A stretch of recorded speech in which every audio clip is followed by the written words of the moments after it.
Welcome along to Silverstone, everybody, for another weekend of racing from the GT Cup Championship. This time we're on the full Grand Prix circuit at Silverstone, and it's the Silverstone 100 weekend.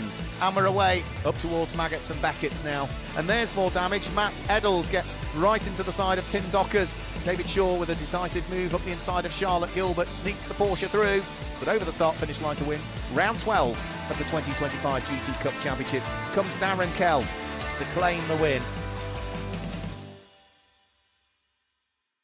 Good afternoon, everybody, for the 14th round of the 2025 GT Cup Championship. It's the Silverstone 100, so it's a 100-minute race. That's an hour and 40 minutes around the full Grand Prix circuit.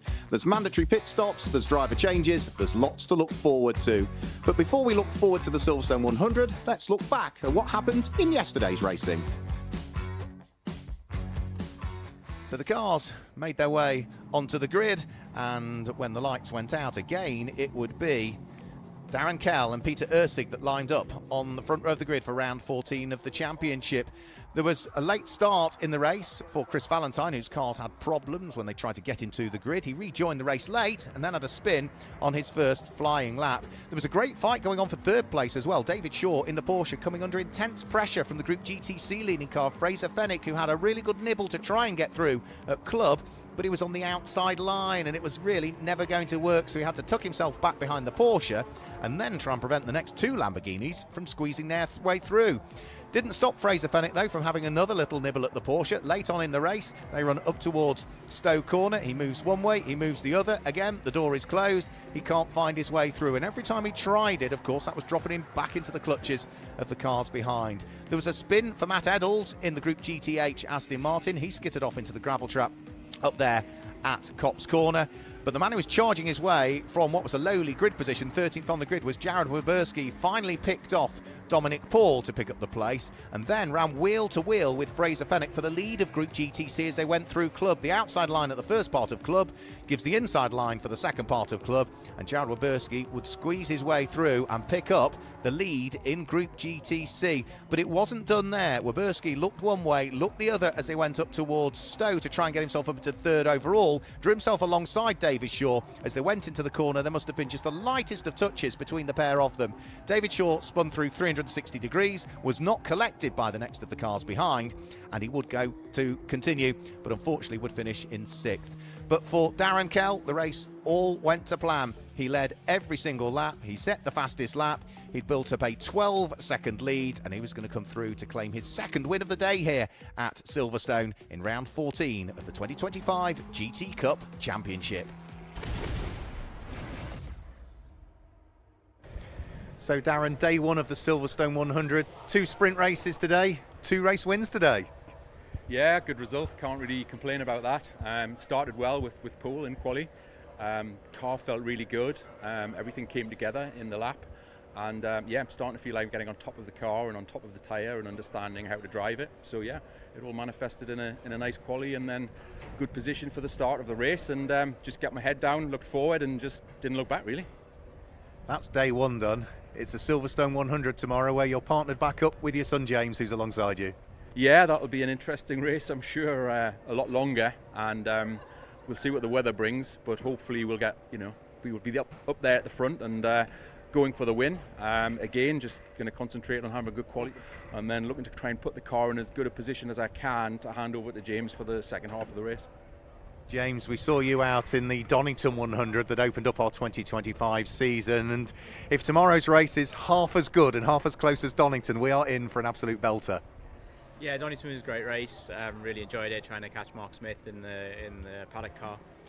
They had a great race themselves, but really looking forward to being back in the Silverstone 100 with my dad. He's made some good progress today and clean sweep and everything. So pole, fastest laps in both races and win in both races. So he's made some really good progress. Even just today, we've made some big steps. So yeah, if he keeps listening to me, which is sometimes he doesn't want to because I'm his son, but yeah, no, he knows that I'm giving him some good advice. So hopefully tomorrow will be the same again.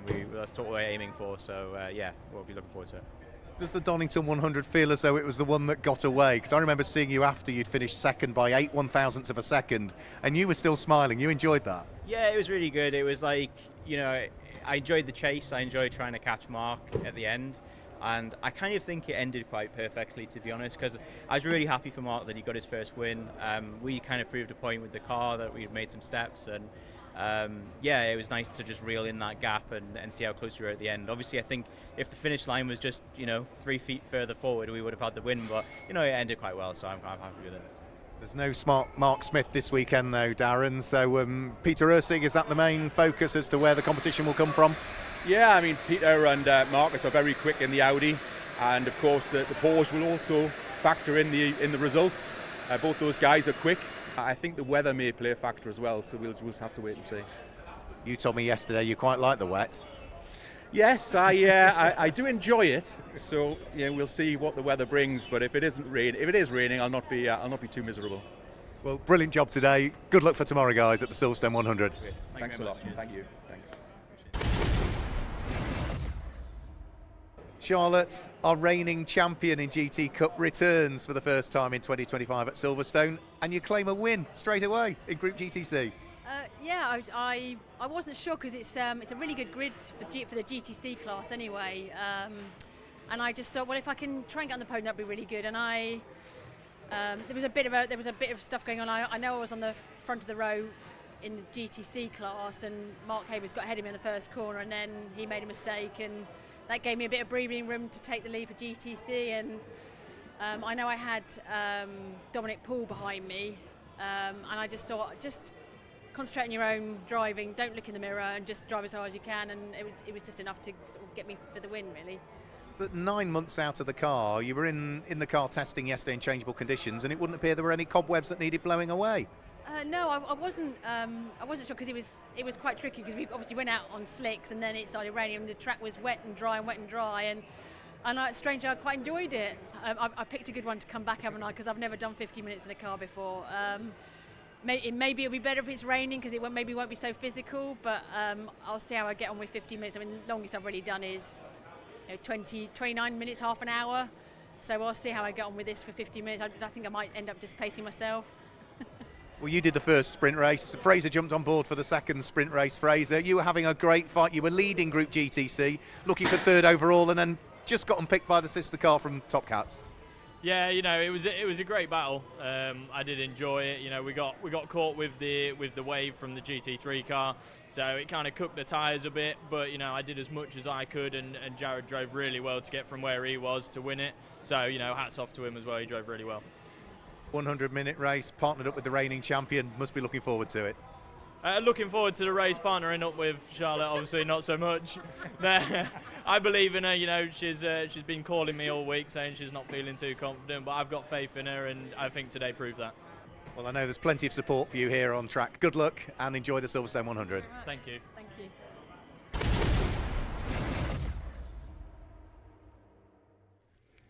So there we go, a catch up with some of the drivers that are competing in the Silverstone 100, our second 100-minute race of the 2025 championship season. This is the 14th round that we've got coming up for you. As I say, it's a 100-minute race. There's a mandatory pit stop window that's between the 50th and the 60th minute of the race, and during that period of time, everybody has to come into the pit lane and conduct their mandatory pit stop, whether they are sharing the car or not, because there are a few cars out there that are driven solo, the likes of number 54 Innovation Racing car. Brent Millage will go solo in that one. The number 75 Team Parker Racing Porsche of Doc Bush, he will go solo in that one. So even if you don't have a driver you're changing over to, you have to come into the pit lane.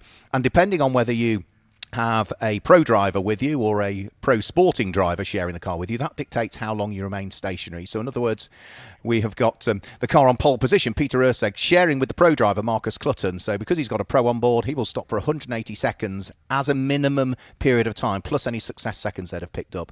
If you've got a pro sporting driver with a sporting driver, it's 170 seconds as a bare minimum. And if it's two sporting drivers together, it's 150 seconds as a bare minimum. But you add to that any other times that they've picked up from previous endurance races with success seconds. Let's have a quick look at the calendar, which has just been announced for 2026. We will start the season again, as we did this year at Donington Park, but it starts a couple of weeks later. We were the back end of March this year. We go to early April next year. And then from there, we head to Snetterton for the second round, which is different to what we've done in the past. That is in the middle part of May. End of June, we go back to Donington, back on the Grand Prix circuit for 2 visits. And then we move here to Silverstone again in the middle part of next year. Brands Hatch moves from what was the second race of the season down to being the 5th weekend of racing in 2026. And we'll conclude the season back at Snetterton on the 300 circuit. So a familiar feel to the circuits, but a bit of a change around in the order in which they appear. So looking forward to that, when you can keep your view on and all the information about the 2026 season on the socials as well for GT Cup. So there is the car that Peter Ursig will be starting from pole position, the PB Racing with JMH Audi. Set a time in qualifying that was 2 minutes 0.977 seconds, and that was about 0.2 of a second quicker than the track focused number 88 McLaren that starts alongside. Now that's the car that will be started by Darren Kell. He will hand over to his son James Kell. We heard from the two of those just earlier on the run into this one. Both of those cars are GT3 specification cars, so they both run in Group GT3, but because Peter Ursig has a pro driver on board, Marcus Clutton, he picks up 180 seconds in the pit lane, plus 15 success seconds from the previous pit stop race. Alongside Darren Kell, he gives way to James Kell, who is only classified as a pro sporting driver, so a semi-pro in reality. He will have 170 seconds plus 10 seconds of success seconds from the previous pit stop race, which means that they will be stationary. In reality, those two cars on the front of the grid, the Audi will stop in the pit lane for 15 seconds longer than the McLaren will do. So if I were Darren Kell, what I'd be wanting to do is make sure, if you can lead the race, brilliant, and pull away, fantastic. But as long as you are within 5 or 10 seconds of the Audi come the pit window, you should hopefully be able to pick up the lead of the race, and then hope that your son James Kell can fend off the pro driver Marcus Clutton. So there's a whole dynamic to this race that will play out, and if it's anything like the Donington Park race, as we heard from James Kell when we were chatting to him, it was 8/1000ths of a second separated first from second on the run to the flag after 100 minutes of racing. There's a few cars still in the pit lane by the look of things. So Richard Chamberlain's Porsche was still in the pit lane, Doc Bush's Porsche was still in the pit lane, and there was another car a little bit further up that was still in the pit lane. So there's a few little gaps on the grid. The Brabham has struggled to get away, but is re-fired up by Paul Bailey. Good to see the Brabham back in the championship. So they are all off and onto the formation lap for this one. So we can guide you through the grid and the way that they line up. Say there will be a few gaps on the grid, but we'll give you the grid as was issued, and therefore this is the way they should have lined up had we not have had a couple of cars stranded in the pit lane. Peter Ursig starts from pole position, 195 seconds. He'll be stationary in the pit lane. Alongside is Darren Kell, who will be on 180 seconds stationary in the pit lane. Row 2 of the grid, Paul Bailey, 200 seconds, and alongside is Dominic Paul, 195 seconds stationary in the pit lane. Row 3 of the grid sees David Shaw, GCAT Racing, 150 seconds, and alongside should be Richard Chamberlain, 195 seconds, but we know that car is in the pit lane. And row 4 of the grid, it is Marcus Vivian that will start 200 seconds, alongside Charlotte Gilbert, who will start for Top Cats Racing, 170 seconds stationary in the pit lane. JMH Automotive and Frank Morris, 180 seconds in the pit lane. Alongside is John Turner in the Ferrari, 157 seconds stationary in the pit lane. Row 6, Jack Gadd starts, 150 seconds in the pit lane alongside Mark Havers, who's on 170 seconds. Then row 7 of the grid, it's James Cayley, father, that starts. He'll hand over to some Bill later on, 160 seconds in the pit lane. Alongside is 55, which is Michael McInerney, 180 seconds for the Team Parker Racing Porsche. Row 8 of the grid, Innovation Racing with Cresta. Simon Griffith starts, 150 seconds in the pit lane, and he's got Feathers Motorsport, Aston Martin. Archie Clark, 190 seconds. Row 9 of the grid, Doc Bush, 150 seconds, alongside Matt Eddles, who is on 165 seconds in the pit lane. Row 10 of the grid is Mark Ellman, who will start 190 seconds before he gives way to Owen Hizzy, and alongside is number 24, which is Neil Wallace, who will start, and 170 seconds for that car in the pit lane. And the final car on the grid is going to be Brent Millage, who is on 160 seconds, stationary in the pit lane. The way it's tracked in the pit lane, it is not necessarily how long you are stationary. It is tracked from the loop that you break on the way into the pit lane to the loop that you break on the way out. But we know it takes 24 seconds to drive from one end of the pit lane to the other at the pit lane speed limit. And therefore, if you are short on your pit stop time, you've done one of three things. You have either not stopped for the minimum amount of time, you're short on your pit stop, you have sped down the pit lane above the pit lane speed limit, or potentially you could have done both. So that is all checked, and if cars are short on their pit stop times, including that in and out 24 seconds, they will pick up a time penalty. So you have to be careful. Plenty of time to do it, because it's best part of nearly 3 minutes the cars will be in the pit lane, because it is a 100-minute race. It's not just a driver change. There will be refuelling that will needing to take place as well, and that refuelling cannot take place while the driver is in the car. So out hops one driver. No other work can be done on the car whilst it is being refueled, and only once refuelling has finished, then the rest of the servicing can take place, with changes of tyres if need be, strapping in of new drivers as the case may be. I'm hoping Lewis McGlade will join me in commentary later on. We're just trying to sort out a few issues, and then we can hopefully bring him into the commentary. But the car's heading around on a formation lap, and it looks as though this is going to be the first of 2 formation laps, because it's been dry all weekend so far. It was changeable in testing on Friday, but the race weekend is Saturday and Sunday. That's what the Motorsport UK licence is for, and therefore if there's a change in the conditions, an extra formation lap is given to allow the drivers to better understand any damp patches that are out there on circuit. It really did come down, it wasn't long ago. It just started spitting for one of the support races that we've got here prior to the lunch break, and then it sort of disappeared a bit, but then it properly came down and was rain. But thankfully the warm ambient temperature, it looks reasonably dry out there.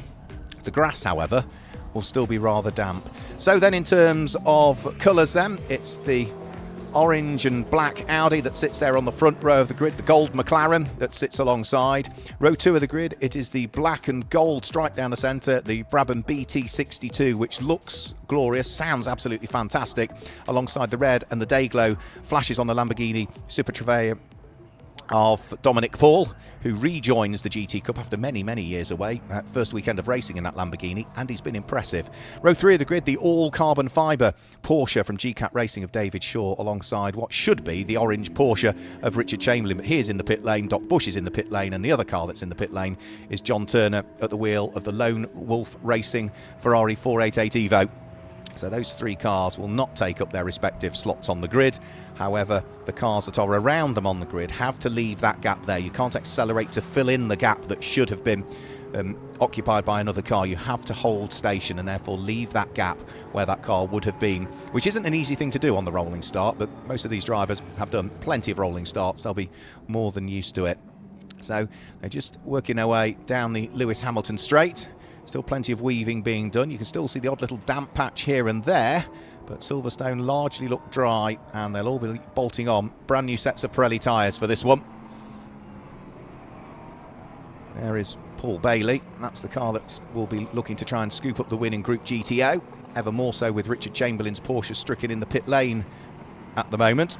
And of course they will have to wait until the whole field goes past, and only then, when the red lights at the end of the pit lane turn green, can those 3 cars enter the race. The one good thing also is that what often happens if you have a secondary formation lap is that the clock starts to tick on that second formation lap. That hasn't happened here, so it does look as though we are going to get the full 1 hour and 40 minutes or 100 minutes for the Silverstone 100. So the lights are on the safety car. They get extinguished as it comes underneath the Wellington Bridge. The safety car will hold a nice pace up towards Brooklands, and then when it peels in towards the pit lane, it will put you up to the Audi of Peter Ursig to maintain the pace and wait until those lights go out, and then we'll be away and racing for the second 100-minute race in GT Cup in 2025. So through Brooklands, up towards McLaren. They've got themselves into that neat 2x2 order, and then they just hold that steady pace on the run up towards the 3 red lights that will be illuminated on the gantry. So the safety car peels its way off. We're about to get the 14th round of the 2025 GT Cup Championship underway. The Silverstone 100 is about to go green as they head up towards the start-finish line. 100 minutes of racing get underway at Silverstone, with Peter Ursig and Darren Kell on the front row of the grid. And it's Darren Kell who's going to try and sweep his way around the outside, which might be the preferred line in the damp conditions, to pick up the lead of the race. And has he made it stick? It looks as though Peter Ursig is trying to fend him off, but by the time they get towards Maggots, it's Darren Kell that leads the way in the McLaren from Peter Ursig in second place. Good start from Dominic Paul, the early leader of Group GTC in the Triple M Motorsport Lamborghini, sitting there in third place. And it will be Paul Bailey, who is the leader in Group GTO, who sits there in fourth place, ahead of David Shaw in fifth. And then sixth at the moment looks as though it's Charlotte Gilbert who is there in sixth place. Down towards Stowe Corner come the lead pack. Out of the pit lane come those that started a little bit late. They will be able to join in the race, at least, those 3 cars that started from the pit lane. Doc Bush's Porsche, Richard Chamberlain's Porsche, and John Turner at the wheel of the Ferrari. Now, Dominic Paul has made it through and past Peter Ursig. Paul Bailey nips up the inside, heading in towards Club Corner, so the pole-sitting car now down into 4th position, and coming under pressure from the Porsche of David Shaw, who drove very well yesterday. He was very much positive with his defence, but wasn't weaving around to try and hang on to places. He was just making sure he stopped the car on the apex of the corner and fired it off cleanly. So it was a good drive. Really impressed with David Shaw yesterday at the wheel of the Porsche. The leading pack just coming up towards the braking area for Village for the first time. Dominic Paul feeling the pinch from the howling noise of that Brabham BT62. And in a straight line, the Lamborghini is not short of power, but let's see as to whether Paul Bailey can wiggle his way through and past. The soundtrack of the Brabham is just beautiful. All sports cars sound fantastic, but I've got to say, the Brabham just tips it over the edge for me. So in towards the braking area for Brooklands, they'll thread their way. Still trying to work out where the grip is. At the moment, most of the cars are taking a fairly standard line through most of the corners, rather than trying a wider line to try and seek out that extra little bit of grip. But you still need to be careful on the curbs, which will be damp, and any contact with the grass could spell disaster as well. So first lap chalked into the book. Darren Kell leads the way. Paul Bailey looking for second place up the inside of Dominic Paul. The Brabham squeezes his way through. So Paul Bailey now up into second place. Dominic Paul down to third, but still leading Group GTC. And now is Paul Bailey looking for the lead of the race? Yes, he is. Paul Bailey goes through now to pick up the lead of the race at the wheel of the Brabham. We didn't see it out in the second race yesterday, and I wasn't quite sure why at the time we hadn't seen the Brabham out in the second race. It was a very simple issue. There was a hole in the radiator. They tried to fix it with some chemical metal at the radiator, fired the engine up, and as it pressurised, I don't think the metal had quite gone off enough, so it popped itself back out and the hole was still there, so they couldn't get it resolved in time. Dominic Paul looking to go through into second, is he? Yeah, up the inside of Darren Kell. And Dominic Paul is going wheel to wheel with Darren Kell, who's going to try and brave it out around the outside at Stowe, but Dominic Paul is through at the wheel of the Lamborghini, and now Darren Kell is under pressure for the lead of Group GT3. He's got Peter Ursig's Audi looking to try and sneak through. Fends him off. So McLaren from Audi from Porsche, that is for the lead of Group GT3 at this stage. So it's a Group GTO car that leads, it's a Group GTC car that's there in second place, and a Group GT3 car that's third, fourth and fifth at the moment. Sixth is Charlotte Gilbert, who is second in Group GTC. Marcus Vivian is next up in Group GT3. He'll be seventh overall and fourth in that group. And Jack Gadd will wrap up the top 8 at the moment, with Michael McKinney in ninth and James Cayley completing the top 10. 11th will be the leader of Group GTH, which is Simon Griffiths in the early stages, and Neil Wallace will lead Group GTA at the wheel of the SVG Motorsport BMW, but he is outside, of course, of the top 10, top dozen at the moment.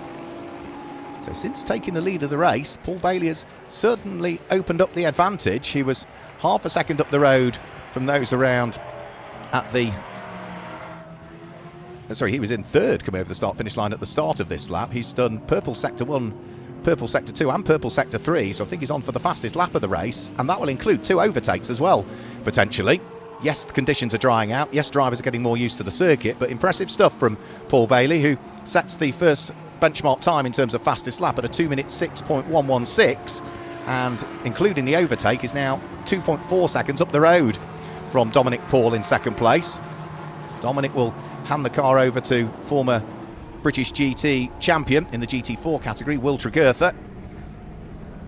Graham Tilley will be watching on at home. Haven't seen him at the circuit here, Graham Tilley, who has ruptured his tricep whilst lifting weights at the gym. Graham Tilley, who is arguably one of the older drivers we have in the field, I think into his 70s now, Graham, but athletically is unbelievably fit, and such a shame he's not out this weekend. But Dominic Paul has grasped the opportunity to drive the Triple M Motorsport Lamborghini, has done a sterling job all weekend, and I'm sure Graham will be watching on at home, pleased as punch with the way that Dominic is going. As we say, get well soon, Graham. Hopefully we'll see you back in another few months. Onto the brakes, up towards Club Corner.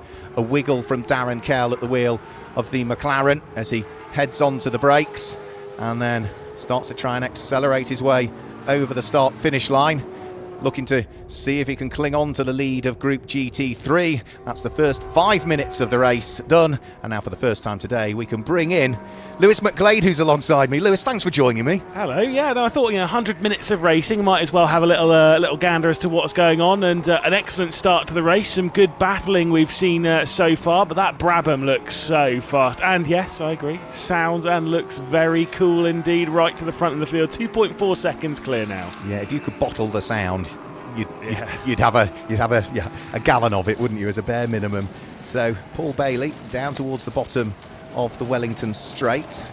Dominic Paul settling in still in second place, so it's Group GTO car that leads the way. It's Group GTC car that's there in second place. You can tell by the different colours on the windscreen headers of them. Group GT3 car that sits there in third place, so it's 3 separate group leaders at the moment. And we've got an off for Mark Havers, and that's coming out of Village and up towards the loop, where he's, by the look of things, had a small problem. Carefully rejoins the circuit to make sure that he doesn't compromise the run of the SVG Motorsport Neil Wallace driven BMW.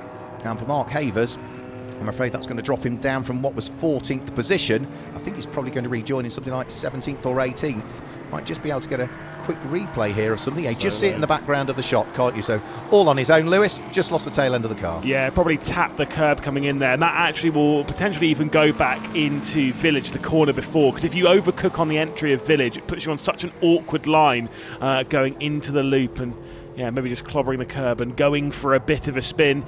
Easily done, but of course, yeah, it's a 100-minute race, so you kind of got to clear that out of your mindset. Obviously get through your stint. Obviously his teammates with Jared Weberski in this one, so he's got a fair while before he passes that car over into the hands of Weberski. Still 40 or so minutes left. Yeah, plenty of time just to settle in, just try and make sure that you position the car where you need it to be. So all of these drivers, of course, are the lower graded drivers that are in the car now. They know that the quicker drivers are coming in, so all they want to do is make sure that they sort of hit the strategy that they're looking for. There's only so much strategy you can do in a 100-minute race, but they'll know the deltas that they need to hit to make sure that they're in the correct position come the pit stops. Now this here is the lead battle for what is Group GTH, I think, is it not, at this stage? So Matt Eddles has got away a little bit in the Aston Martin, and then we've got the Ginetta fighting away with the other Aston Martin, which will be the Feathers Motorsport car, and they're both getting caught by the pit lane starter, which is the car, of Richard Chamberlain. I was just pausing briefly there just to double check Richard Chamberlain safely made it through. So that sort of interrupted the Group GTH battle for the moment. Yeah, a little bit. Obviously Chamberlain trying to obviously pit lane starters, you're just trying to get into that rhythm and work your way through the order. In that space you are going to split up a couple of those cars indeed, and like you say, the Ginetta, they're just being able to get away at present. Simon Griffiths behind the wheel, and to be fair, we'll enjoy seeing that, especially because now when you go down the Wellington Straight, it's a lot easier to allow those faster cars to move. Might race them a little bit into the corner, which probably going to cost them a little bit more time than it's worth as Griffiths. Back up to the battle though for second position in the race. Those 2 GT3s keeping very close company, that GTC car. Oh, what's happened here? That looked as though there was a gear shift problem almost for Simon Griffiths. The car just seemed to, either he was recovering from a spin or there was just an issue when he tried to upshift. He got sideways. Oh, he did. He spun right across the nose of Archie Clark, a full 360, and he was hooking the gear when we saw it. So problems for Simon Griffiths. That drops him further down in Group GTH. Luke Bennett will be salivating, ready to jump on board that car. Luke, not huge amounts of racing experience, but plenty of sim racing experience, and he's right up there in terms of the world's best drivers in sim. Yes, obviously that's something which I can inform you a little bit. I know Luke Bennett very well, but we'll watch this battle though first. There we go. So out a little bit wide goes the GTC out there. So Paul just a little bit off the apex and allowing those 2 GT3s to come through. Yeah, I think he made a small mistake at club and then realised that whilst they were closing in, he could let them go. Those cars are in Group GT3. Doesn't need to worry about them. He's leading Group GTC at this stage. So let the McLaren go through, let the Audi go through. You are still leading your group at this stage. And that's number 4 Lamborghini will stop for 195 seconds in the pit lane. which is going to be 25 seconds longer than the likes of Charlotte Gilbert will do at the wheel of the number 23 car. So Dominic Paul knows still that, rather than try and defend from cars behind, let them go, sit on their coattails, and hopefully try and build that advantage that can overcome a slightly longer pit stop he's going to have. Especially for a GTC category that does seem, it's quite a bit larger than what I've seen in times before I've jumped to the GT Cups. It's good to see a few more of those GTCs out there, and like you say, comfortably clear of the rest of that contingent. Like I say, once the pit stop comes around, most likely will be dragged back into it. So Chamberlain making a little bit more progress here. Once again, just getting through some of the traffic, but look at that clean air up ahead. Yeah, once he gets past Michael McInerney, or McInerney, depending on how you want to pronounce it, then he's pretty much got some clear tarmac to accelerate into. And one person who's got nothing but clear tarmac to accelerate into is our race leader, Paul Bailey, who now leads by 4.7 seconds as he works his way out of Chapel Curve and onto the Hangar Straight. He's on lap number 5 at the moment. He's just set the fastest lap of the race, which is a 1 minute 3.929. Let's just have a quick look at the replay of the start. The Audi was on pole position. Darren Kell at the wheel of the McLaren was alongside. They head up towards Copse Corner. Darren Kell tries to brave it out around the outside. Peter Ursig has other ideas about it, but by the time they get down towards Maggots, it's Darren Kell that picked up the lead of the race from Peter Ursig and Dominic Paul. Paul Bailey was down in 4th at that stage, but once he'd got a little bit more confidence and some good grip in the tyres, he was able to gain places, wasn't he? He got past Peter Ursig, he squeezed up the inside of Dominic Paul as they went in towards Copse Corner, and then the next target for Paul Bailey was going to be Darren Kell, which he managed to do straight away after Copse on the run in towards Maggots, and that was how Paul Bailey moved from 4th up to 1st in a single lap. Impressive stuff from him. I've got to say, really good start to the race in the sense of knowing this car is fast right now, but not biting off more than you can chew. It's so easy to get on after it and maybe be a bit too aggressive in the opening stages. As we'll look at Frank Morris's Lamborghini, obviously being attacked here. The Triple Eight, they started from the pit lane, didn't it, a little bit earlier on the race, and just try and jump back into it. Yeah, John Turner, I think he might be able to pick off Frank Morris on the run down towards Maggots and Beckett's this time through. Yep, the Lone Wolf Racing Ferrari goes through. John Turner, not with huge amounts of racing experience, did a few races in Ferraris here last year, went over and did one in the States as well and finished particularly well in that one. He's going well here, working his way through the traffic, and Frank Morris going well as well. He's of course another new driver to GT Cup this year, has claimed, I think they've had one group win so far this year. That was when he was partnered up with James Pickford earlier on in the season. He's partnered up with Jamie Stanley for this weekend because James has got other commitments. Yeah, well, the world of motorsport's a very busy place, and there's always some racing going on. That's why you see the chop and change of GT Cup. We do have obviously a few drivers that are mainstays in the championship, but again, that's kind of one of the ones you kind of want a little bit almost a revolving door. You want to see some new people coming in every round, some fresh blood for the championship, but also understanding that everyone's very busy, so you can't commit always to a full season. But if you want to take part in it, if you want to win the championship, you kind of have to be here the whole time. You can't be missing too many races. No, well, Richard Chamberlain usually always races on his own, but for this 100 race this weekend, that orange Porsche, which is beautifully working its way through the order, and where is Richard Chamberlain now up to? He's slowly working his way up through the order. He's up into 9th position. Who has he got sharing the car with him? He's got Nigel Greensall, who has got enormous amounts of racing experience in anything from historic cars right the way through to contemporary prototype machinery. And Nigel cut his holiday in Portugal short by a day to be here this weekend. He flew back yesterday. Oh, wow. I think actually Nigel was happy to stay out there. I think it was his wife Nikki that said, come on, let's do it. I mean, look, to be fair, it's a cool car to be driving around as well, the 935, but obviously, yeah, getting your holiday cut short, fair enough. I mean, I'd cut my holiday short to drive a race car, although the conditions around Silverstone could be a little bit more accommodating and a little bit more like that. The weather that you would have had in Portugal, obviously not so much. It's a little bit damp so far this weekend. Not ridiculously cold, but I wouldn't say it's exactly t-shirt and shorts weather around here. No, not at all. Now this is a battling Group GTA that we've got going on. This is Neil Wallace in the SVG Motorsport coming under pressure from Brent Millage in the number 54 Ginetta. So this is going to be for the lead of the Group GTA. That is for older Cup cars or non-homologated GT4s. So this is GT4 BMW, but not a current homologation of the BMW. So it drops into Group GTA, and a good little fight. Brent Millage is doing well actually at the wheel of that Ginetta to keep up. Brent, who's had a few years away from racing cars, came back in at the beginning of this year and said, he just wanted to blow away the cobwebs and wasn't expecting to be the quickest, but here he is, fighting for the lead of the group in the early stages. And doing very well indeed. Of course, one of the drivers on the grid as well that will be doing the entirety of this 100-minute race. That can't be easy. Now, obviously, you might look at high levels of motorsport and see them do 5 hours in a car and think, oh wow, there you go, Robert Kubica obviously at Le Mans, and think, oh, it must be easy then, everyone could do it. No, that's a tremendous feat. Even doing 100 minutes in a car by yourself, especially as an amateur driver, is incredibly difficult. To keep it on the road, to keep it on the racing line, to keep it going quickly around. Not easy as we look at the battle for the, is it GTH lead? It is, yeah, the lead of GTH, the two Aston Martins together, the Ocelli Motorsport car in the hands of Matt Eddles, under pressure from the Feathers Motorsport version in the hands of Archie Clark. Now Matt Eddles will hand the car over to Sam Mayer-Lochnan for part 2 of the race. Archie Clark has got Tom Canning that he can hand it over to, and these are fighting for the lead of Group GTH, just picking their way out of Chapel and onto the hangar straight. Archie Clark sitting firmly in the slipstream of Matt Eddles. You can hardly see there's 2 cars there at one point because they were so close to each other, but of course he starts to get in the dirty air. See the nose of the Aston Martin dive down as they hit the brakes and pitch the car in for the 8th time through Stowe Corner. And for Archie Clark, he's had work to do, hasn't he? Because he's had to work his way through a couple of other cars to even get to this point to battle for the lead of Group GTH. Yeah, once Griffiths had that spin, of course, at Brooklands, that kind of opened up the road ahead, was actually kind of involved in a fight with him and lost a whole heap of time in doing so.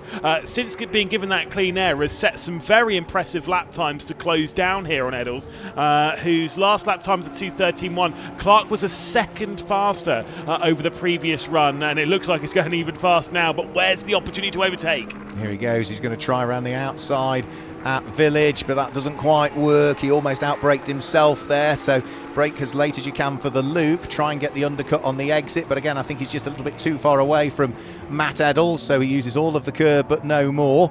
Back to the leaders of the race, they're on the hangar straight on lap number 9 at the moment. Paul Bailey leading the way, but the lead advantage is dwindling. The last lap from Paul Bailey was a poor one by comparison to what he has been doing. His best is a 2:03.9. That last one was a 2:06.1 and was the best part of 2 seconds slower than the cars behind him. Yeah, just kind of I've always just kind of wondered that, like the ebb and flow of a race stint. Typically you don't see them jump around by that much, but clearly a couple of mistakes there by Paul Bailey. No mistakes coming in here though by Archie Clark. It was a good look at a good attempt going into Village, but there was no overtake completed there. But very much keeping our GTH race leader good company here at the top end of the category. Yeah, so it's still the hip-hop supported Aston Martin that leads the way in Group GTH from Matt Eddles. New fastest lap of the race, you can see in the bottom right hand corner of your screen, has just gone to the 3rd place Audi of Peter Ursig. 1:03.891 from him, so he is pushing hard, and it now means the top 3 cars are only separated by 3 seconds, so the gap 1st and 2nd and 3rd is all closing up. What can Archie Clark do for the lead of Group GTH? Matt Eddles has driven superbly well so far. He's not being overly defensive either. He's just taking the lines that he wants to take at the moment, because he knows that he's getting cleanly off each corner, and it would have to be a bit of a lunge from Archie Clark, and Archie's not a lungy driver. He's a very clean, he's a very intelligent young man. He's got an old racing head on what are very young shoulders. I mean, look, you'll see the Archie Clark jink out into some corners. He's going to look here and maybe get fully alongside. He is, yeah, so a small wiggle from Matt Eddles, and that was all it took. Through goes Archie Clark. No second opportunity needed. It wasn't even a chink in the armour, was it? It was a tiny little mistake from Matt Eddles, and there we go, he's lost the lead of the group. But what I was going to say there is literally Clark was doing it perfectly. You saw going into a few corners before, into Stowe, into Club as well, having a couple of looks, not to go for an overtake, to try and get offline, and there was the mistake by Eddles, and that was what opened up the opportunity. And in a race that's 100 minutes long, you can't be affording the big dives all the time, the big drama all the time, and all those big sends, because that's just, you're firing in too much risk. Saw a little bit there behind the scenes. David Brabham, of course, will be jumping into this car. He did jump onto the GB3 podium a bit earlier on to hand out some trophies, of course. Busy man on a race weekend. Busy man generally is David Brabham. We were chatting yesterday. This is my 19th weekend on the trot, and I think David is matching me almost. I think he's done 16 on the trot. He gets a weekend off next weekend. But for him, there's a lot of international travel involved with what he's doing. So race leaders are picking their way through traffic. So that is Darren Kell and Peter Ursig that have just picked off the SVG Motorsport Group GTA leading BMW in the hands of Neil Wallace. Hasn't really disturbed that battle. It has allowed Paul Bailey to escape, I think, a little bit more up the road now that the traffic has just come into play. We are already now 20 minutes into this race, so we've still got a while yet before the pit window opens, another half an hour yet before we start to see any activity in the pits. If anybody comes in beforehand, that will be an unscheduled pit stop. For Paul Bailey, still work to do. Nips up the inside of Frank Morris at the wheel of the JMH Automotive Lamborghini. And that's going to be the case for the rest of the race now, isn't it? It's a nice big long circuit, Silverstone, because it is 5.9 kilometres long. That's about 3.6 miles in total. But there will be traffic to deal with. Every lap, you're probably likely to meet something that you need to deal with now. Yeah, exactly. From this point, it's about a 2-minute lap, or just above a 2-minute lap for basically everyone on the field. Of course, that does ebb and flow with the different classes that we have. But you are now going to expect to see, even over a 21 or so car field, you're going to get little bits of lap traffic. And for anyone who's done any endurance racing, multi-class wise, you'll understand that lap traffic's never going to hit you at good points, as has just been found there by Darren Kell. Slow exit going out onto the hangar straight, and a couple of flash of the lights there to Frank Morris. Probably not particularly pleased with that, but what's Frank Morris going to do, though? He's driving his line. Yeah, Frank Morris is pedalling the thing as quickly as he can, and he's on the apex of the corner, and just because you have a quicker car coming up, you can't just disappear, can you? So Frank Morris will, again, just make sure he's decisive with his lines. He blends off the throttle a little bit earlier to allow Peter Ursig to go through. It's always, the emphasis is always put on the faster cars having to find their way around the slower traffic. It's not up to the slower traffic to get out of the way. If they do, that's slightly helpful. But it's largely up to the quicker cars to find their way through. And if you are a slower car, your best bet is hold your regular racing line, and that way it's predictable to the car behind. You understand that the car that you're closing down is just going to take the normal racing line, and therefore you might just in endurance racing, if you've done it in the past, you've got to wait an extra couple of corners, wait for the next straight, because that presents the better opportunity. Yeah, no use telling any of the drivers on the grid, they're all well aware of this, but there is the whole thing of, if you go off the racing line and try and let them through, you're then being unpredictable. So whilst trying to help the situation, you will make it far worse. This is 10th overall, of course, the battle between the 55 and the 80. It is, so that's James Cayley, and that's problems for Dominic Paul. It looks like he had a spin, and where is that? Is that on the exit of Village in the Loop, or is that? Yes, it is. Yep, Village in the Loop. Dominic Paul, who was going so well, running around in 4th position, I'm afraid has looped the car. And I also think that means that has lost him the lead of the group, because we could see the car behind him then was going to be Jack Gadd. So I think that has probably cost him the lead of the group. We'll confirm that next time he comes over the start finish. And he might actually, by the skin of his teeth, hung on to the lead of the group. Yeah, potentially, but of course the important bit there is, oh no, he's just lost it. It's just switched around. It was the lead of the group for a little bit, but that has now switched around, unfortunately. The 81 is now at the head of the field. Even then, it's all the time that's been lost. And most importantly for now, and for the next 25, 30 minutes, the confidence that has been lost from that spin. And it's a double whammy, because of course we've got to look at the success seconds and look at how long these cars remain stationary. Dominic Paul was leading the group, but he's arguably going to be the car that stops for the longest in that group when he hands over to Will Tregurtha, because Will is a pro. 195 seconds that car will be stationary. Who's he just lost the lead of the race to? Jack Gadd. When he hands over to Dan Brown, that Lamborghini, the black and day-glow orange one, will only be stationary for 150 seconds, so they'll gain 45 seconds in the pit stop alone, and they've just taken the lead of the group. Yeah, that's just sometimes how it goes. It's going to be very, very important here for Dominic Paul to retake over the lead of the GTC group and try and check out in the distance, but that is easier said than done. that one spin, that one moment, it can change things for your race. But look at how much traffic is up ahead. They'll get their way past one of the Genetics. They've got the Team Parker race in 75 as well up ahead. So a lot of work still left to do here, but a lot of potential still out there. Yep, so they squeeze past Brent Millage. I think Doc Butch will be the next one. Frank Morris is continuing around the circuit. He's running around in his position at the moment. There's a big thumbs up from Fraser Fennick, who's down there looking at no doubt the TSL timing in the pit lane there. The battle for the final place inside the top 10 still raging as well. The Team Parker Racing number 55 Porsche under big pressure from Uber Performance, which is James Cayley sharing with his son Bill Cayley. I've been really impressed with the Cayley family, the way they've come into GT Cup this season in what is arguably a Group GTB car, nipping up the inside of Michael McInerney and squeezing their way through to get inside the top 10. Yeah, inside the top 10 overall, but of course inside the top 4 in class. So that's 4th position in that GTC category. Like you say, those Superfeds a little bit further down the order, but still, windscreen wiper coming on. I'm not sure that's anything too major. That's such a big send. Is it too much though? That was good. I didn't think Michael would get the car turned into the apex there and keep it within the confines of the circuit, but fair play, absolutely he did. So that is, they've swapped and swapped back. So if they remain in that order, then we are certainly going to, in terms of the lap times, not see anything happened on that lap, but that was a good little squabble. And I think that might be to do with, at that part of the circuit, I think there's a little bit of rain just starting to appear now down at Club. Yeah, indeed. We've got nothing on the start-finish straight, but there is the expected inclement weather that we've had around this circuit. It's been a little bit all over the place today.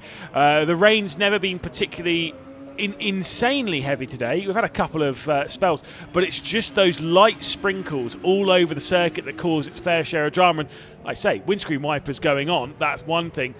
That's where the mental rain potentially comes into it. And when we say mental rain, it's those drivers where they start slowing down, expecting the circuit to be wetter than it is, not driving to the conditions when, to be fair, at the moment, it's still going to be as fast as it was a few laps ago. It is, but the problem is when you're driving around at 150 miles an hour, the rain is hitting your windscreen a lot quicker than it's actually falling on the tarmac. So it leads you into a false sense of how heavy it's raining. It's very difficult to try and understand. And of course, the circuit evolves. So, you arrive at one corner on one lap, and that's the grip level. You arrive there the next, and that's not necessarily the grip level. It's very different. And then of course, as it rains even more, the main racing line becomes the one you don't want to take when it's wet. You have to take that wider arc through the corner, the less polished surface. So it's an ever learning process, isn't it, when it comes to these conditions. And one thing that drivers don't like is that horrible in between, either wet or dry. And at the moment, I think at the top part of the circuit, it's a little bit in between. And here we go, James Cayley all the way around the outside. Is he going to make it stick? No, he still remains in 11th.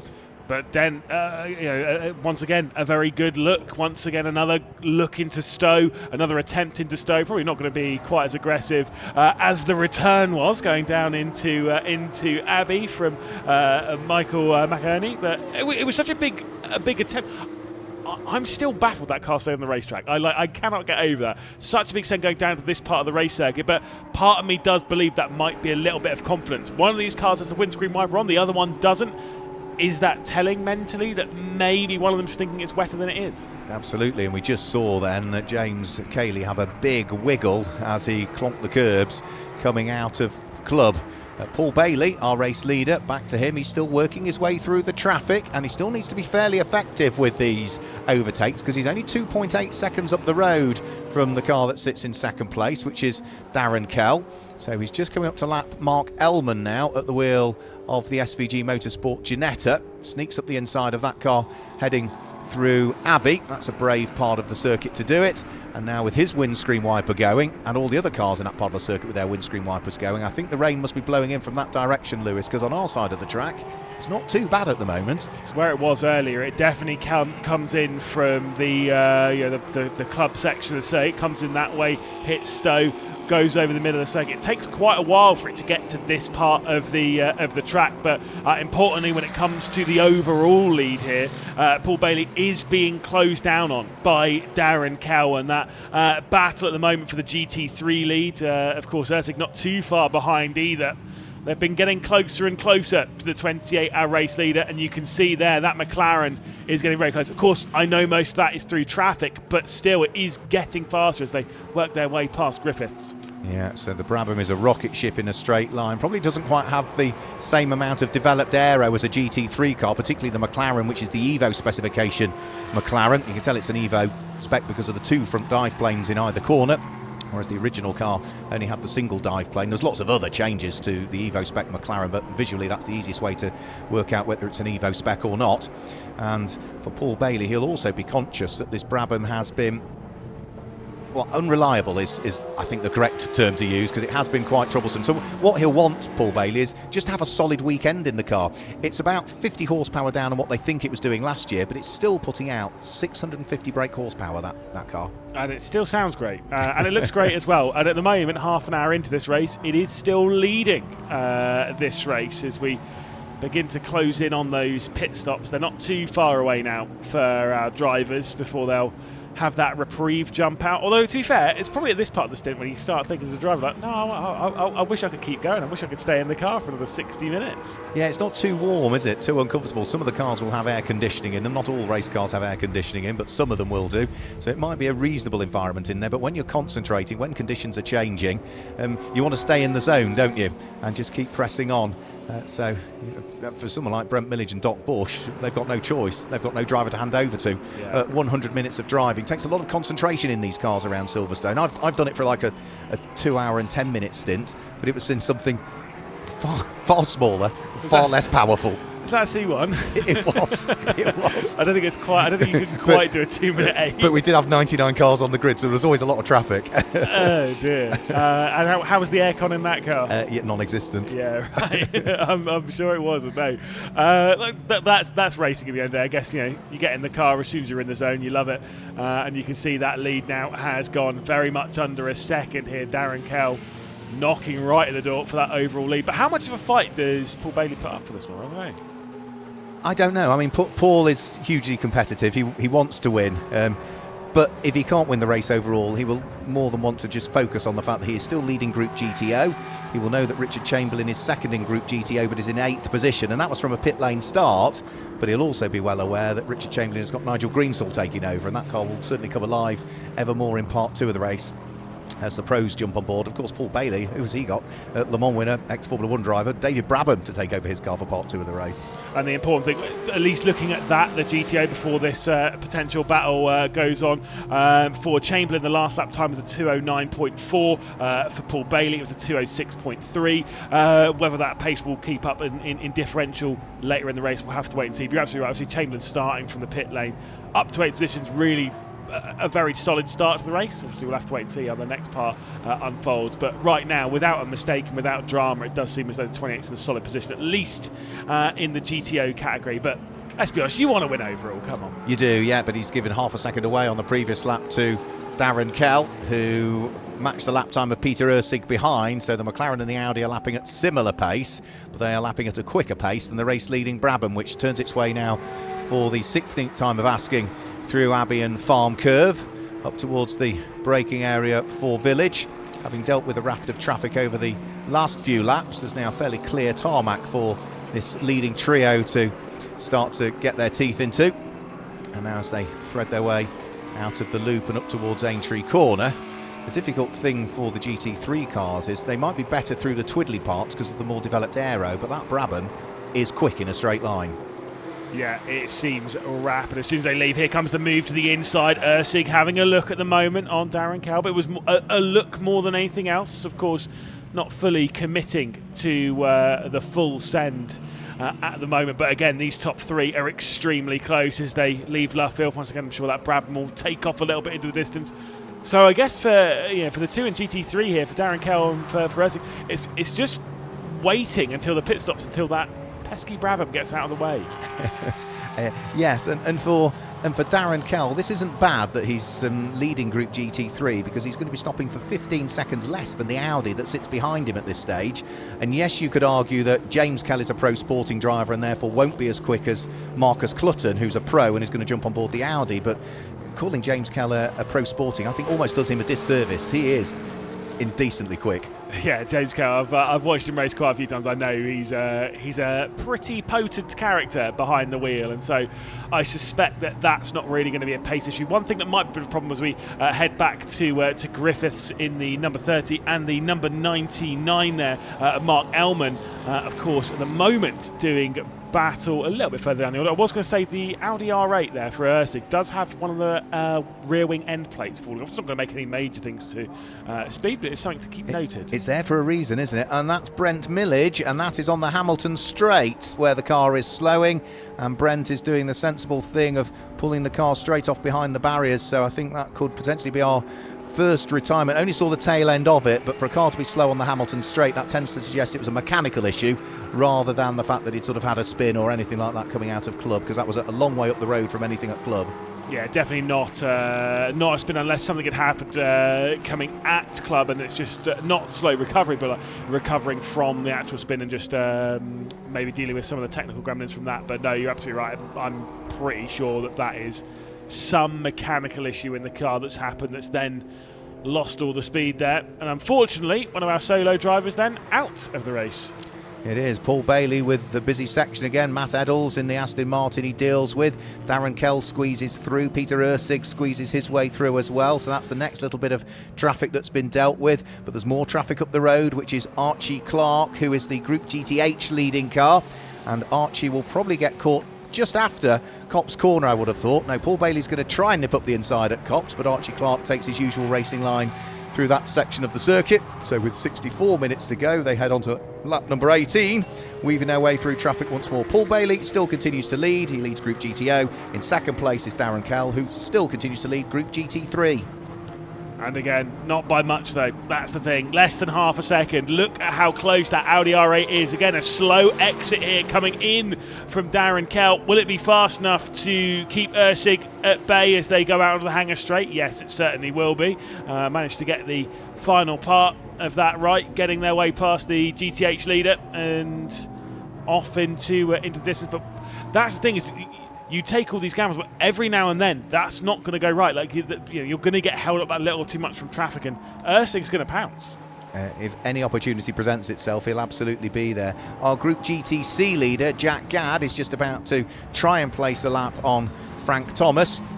So this is the number 63 car of Frank Thomas, and Jack Gadd is also finding himself under pressure from Marcus Vivian, who at the wheel of the Ferrari 296 GT3 might have a run here. Yes, he does. Marcus Vivian goes through, picks up a position in the race overall, so he's now up into 6th.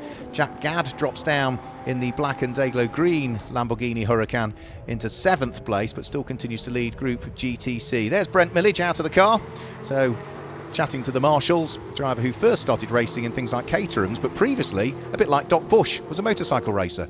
Oh, nice. It's one of those ones I've always said, it's easy to go from motorcycles to cars than it is to go from cars to motorcycles, at least when it comes to racing a very solid level. But you know, it's a good fun. I love motorbike racing. So much fun, so crazy. We look at the battle then for 3rd position in the GTH category. Of course, Griffin's just about being able to hang on, but kind of feels like pace is being lost from that number 30. I have seen that gap being closing down quite a bit over this stint.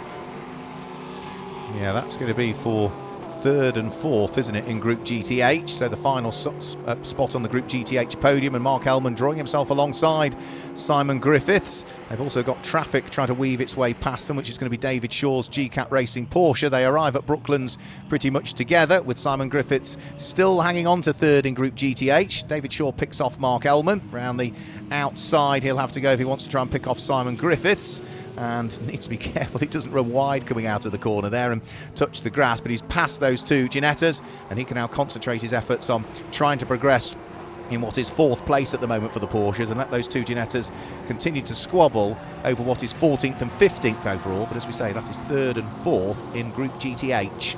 Of course, and again, getting closer to those pit stops where everything might change. Jared Alberski will take over that car. Speaking of which, there he is. Of course, someone who's honed his craft at open wheelers, jumping over into GTs this year, and he's quite strong in GTs. Definitely got some good pace in him. Yeah, he's been racing in GT World Challenge, hasn't he, as Jared Alberski, as well as sporadic outings in GT Cup. And of course, you're a relative youngster compared to me. I remember Jarod's father racing in British Formula 3, Garth Alberski.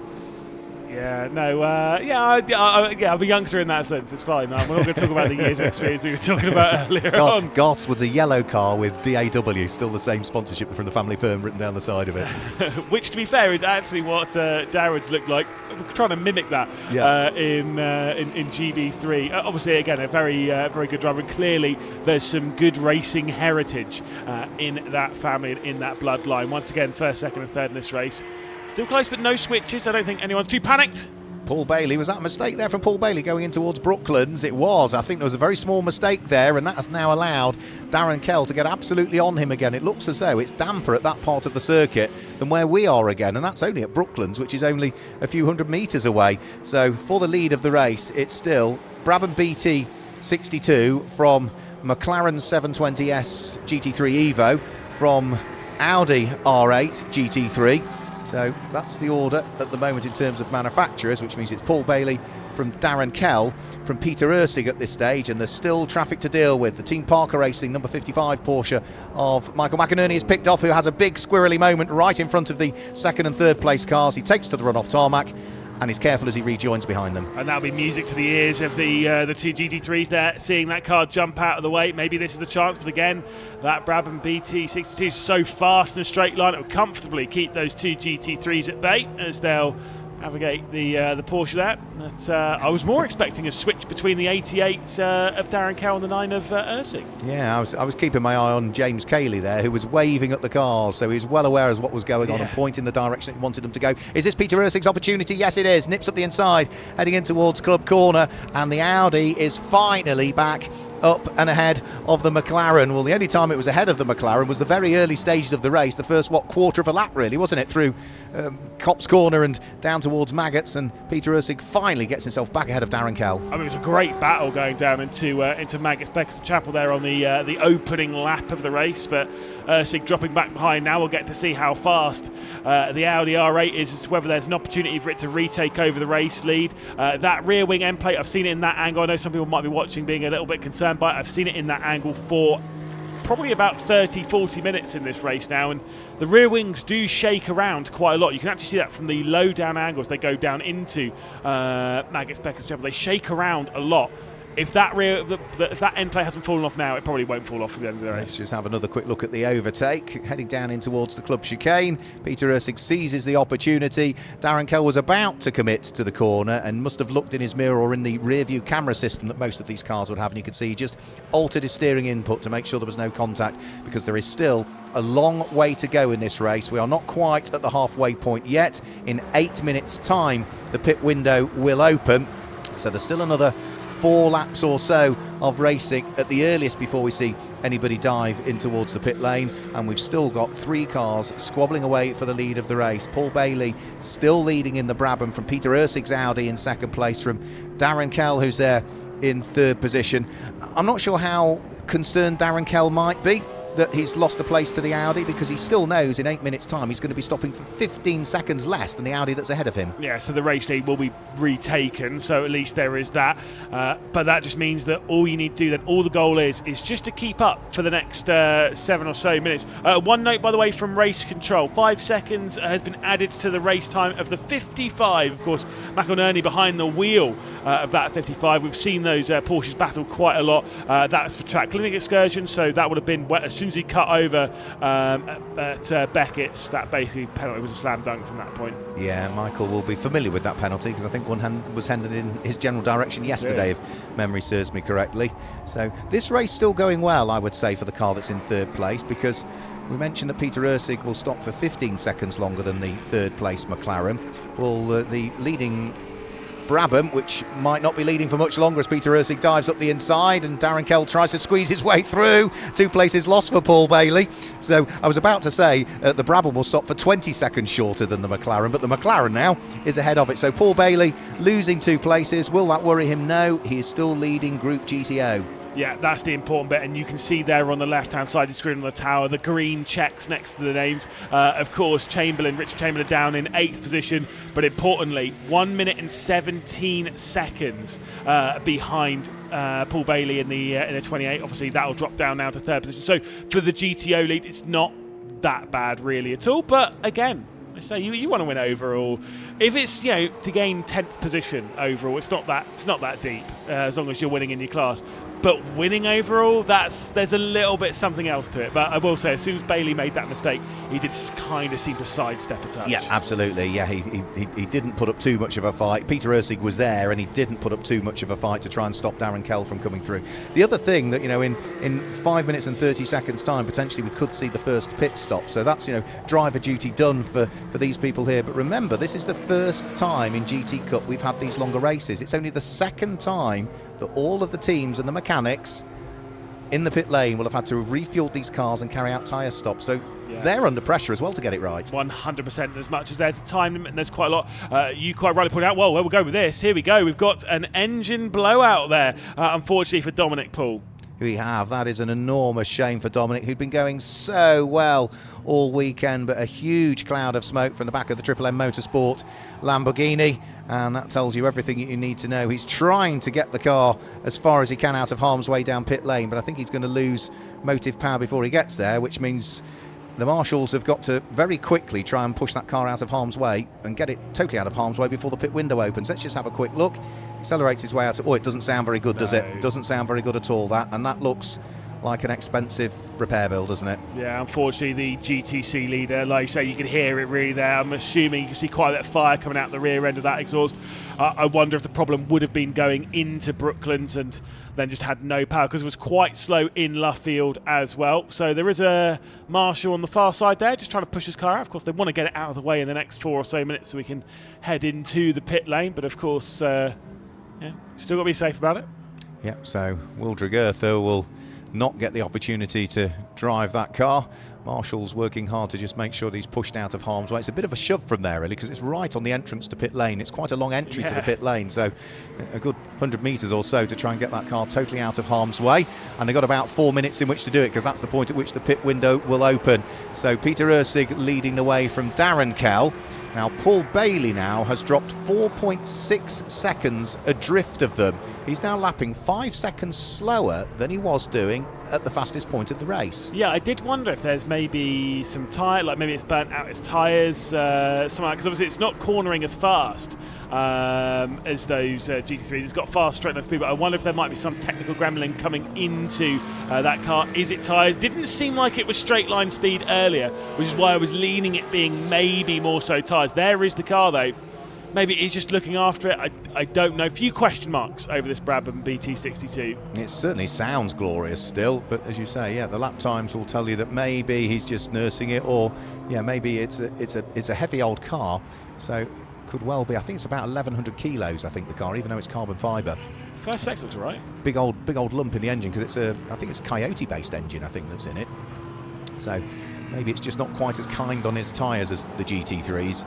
And as we say, particularly it's not got as developed aero as a GT3 car, so maybe through the corners, because it's a heavier car and there's a bit more movement, it's just, worn the Pirellis out a bit more. We'll find out. One thing I can tell you is they'll change the tyres on that car in the pit stop for sure, and when you get David Brabham on board in a Brabham, it's always something special happens. Yeah, indeed. Again, those pit stops will be coming up very, very shortly. You mentioned it earlier, like you said, your allotted time in the pit lane. That is time in the pit lane. It's not stationary time, so that will basically the timer will start counting as soon as you come in, and it will stop counting as soon as you leave. But you must be in the pit lane for a given amount of time, dependent on your situation, drivers, class, etc. So there's quite a few bits to play around with on there.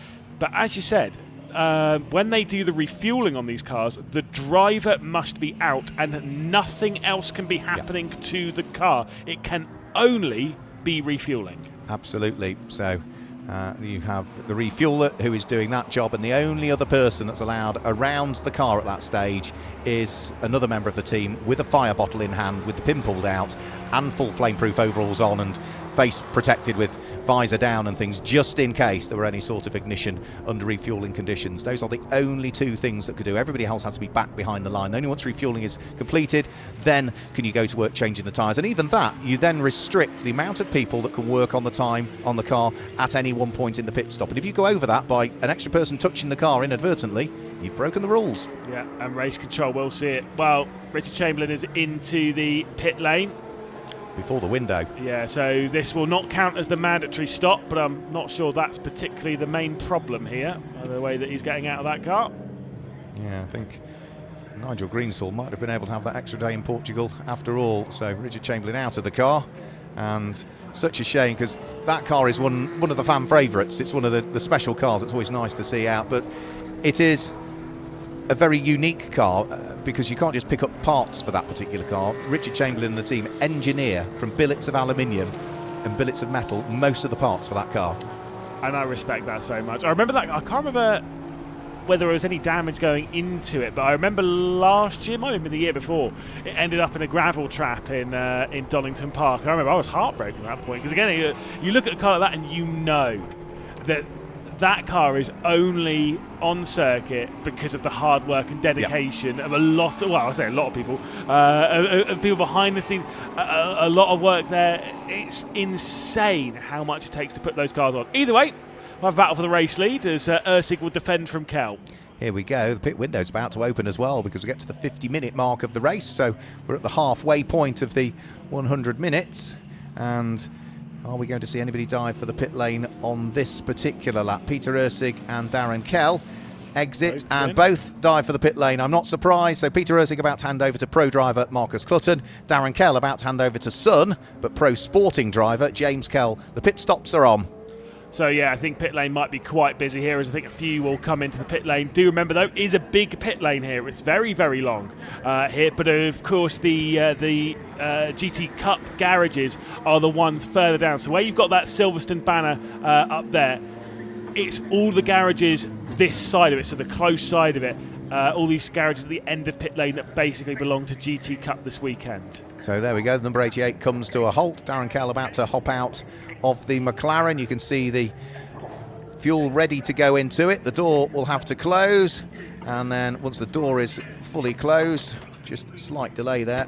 Now we can get the refueling done once all of the team members are behind the line. So 2 jugs go in. It's a dry brake fueling system. It's vented, so you can see just how quickly that 25 litres of fuel is dumped into the car. Another 25 litres about to go in, Lewis. It's astonishing how quickly they can refuel. Yeah, obviously if you watch things like NASCAR, you'll be very aware of this kind of, I say technology because it feels very old school, but still there is a lot of tech. There's more than what you would expect in that. Like, you've got to think about so much. You've got to think about getting the air out of the car. It's actually surprisingly impressive to get a car filled up that quickly with 25 litres. You'd be surprised. It's amazing. And the good thing is you don't have to tap your card on a machine afterwards, do you? Before you disappear off. That's done beforehand. No, yeah, I have to do it beforehand. That's the only problem, yes.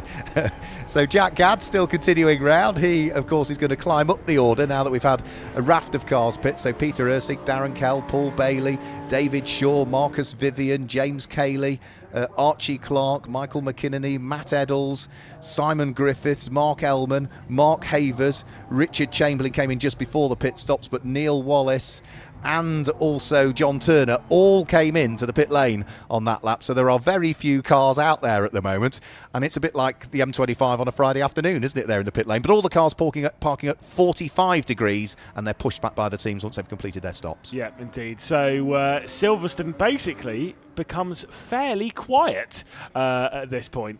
I absolutely love the Hawaiian sunset livery on the number 128 AF Corsa car. We saw that car here racing in the hands of Marcus Vivian, who is about to hand it over to Francesco Castellacci at the Silverstone British GT race. Let's have a quick look then. This was the change for the lead of Group GT3 as Peter Ursig nipped up the inside of Darren Kell to take the place away. And then a few moments later, Peter Ursig also took the opportunity to squeeze past Paul Bailey. Paul Bailey thought about trying to hang on to second, but then realised that James Kell was alongside. Just wasn't worth it. Unfortunately, Dominic Paul's car sounded rather poorly as it came through Luffield, and all of a sudden that clattering from the engine turned into smoke and flames, and I'm afraid that was a retirement for a driver who was running right at the sharp end at the early stages of the race. But for the lead of the race, Peter Ursig and Darren Kell were still busy squabbling away just as the pit window opened. They both dived for the pit lane and are just about to complete their pit stops and hand their cars over, Lewis, to their respective drivers. Marcus Clutton on board now, the Audi. James Kell on board the number 88 McLaren. Indeed, now we get to see how things unfold over the final 46 minutes of this race, and sometimes, obviously it makes sense being this way round, but sometimes you jump into that car after your AM's done all the hard work and you're the pro and you're expected to do this, that and the other. You're expected to bring the car home, gain a few positions in doing so. It's not as easy as that. No, it's just not. And sometimes once you get all the pros out, they all nullify each other because they're all as good as each other and nobody can make any progress. So leading the race at the moment, it's actually Jack Gadd at the wheel of the number 81 Lamborghini. So that's the black and the Dayglow green Lamborghini that is just heading up towards the top section of the hangar straight at this stage. It hasn't pitted, so it has completed 25 laps so far, whereas only 24 have been completed by James Kell, who is now behind the wheel of the McLaren. And you can see the gap that the McLaren has now over Marcus Clutton in the Audi, and that is all to do with the fact that the Audi had to stop in the pit lane for 15 extra seconds compared to the McLaren. So in theory they should be about 15 seconds apart when they come over the start-finish line. Yeah, we'll get a very good mark of that fairly soon. There is the Brabham, and listen to that scream as it comes out onto the hangar straight. I mean, look, it sounds healthy in the hands of David Brabham. Let's go with that. It sounds healthy. It just, if you were a child and you wanted to paint a picture of a sports car, you'd do something like that, wouldn't you? I mean, look, I love where we're at in the world of motorsport at the moment, where we're starting to get some obviously good-looking cars. That's fine. That's always going to be the case. Like, you're always going to have the odd one that's going to be good-looking, regardless of where you are. We do have a lot of good-looking cars in motorsport at the moment. But noise, listen to this. Yeah, I think we can stay quiet for 44 minutes, can we, and just listen to the soundtrack of the Brabham.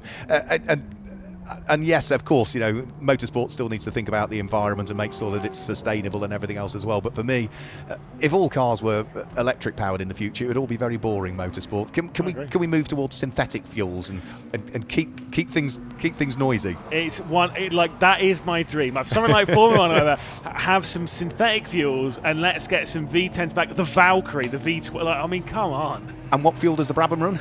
It does run a synthetic fuel. It does run a synthetic fuel, absolutely. It's the only car in the championship that's allowed to run it.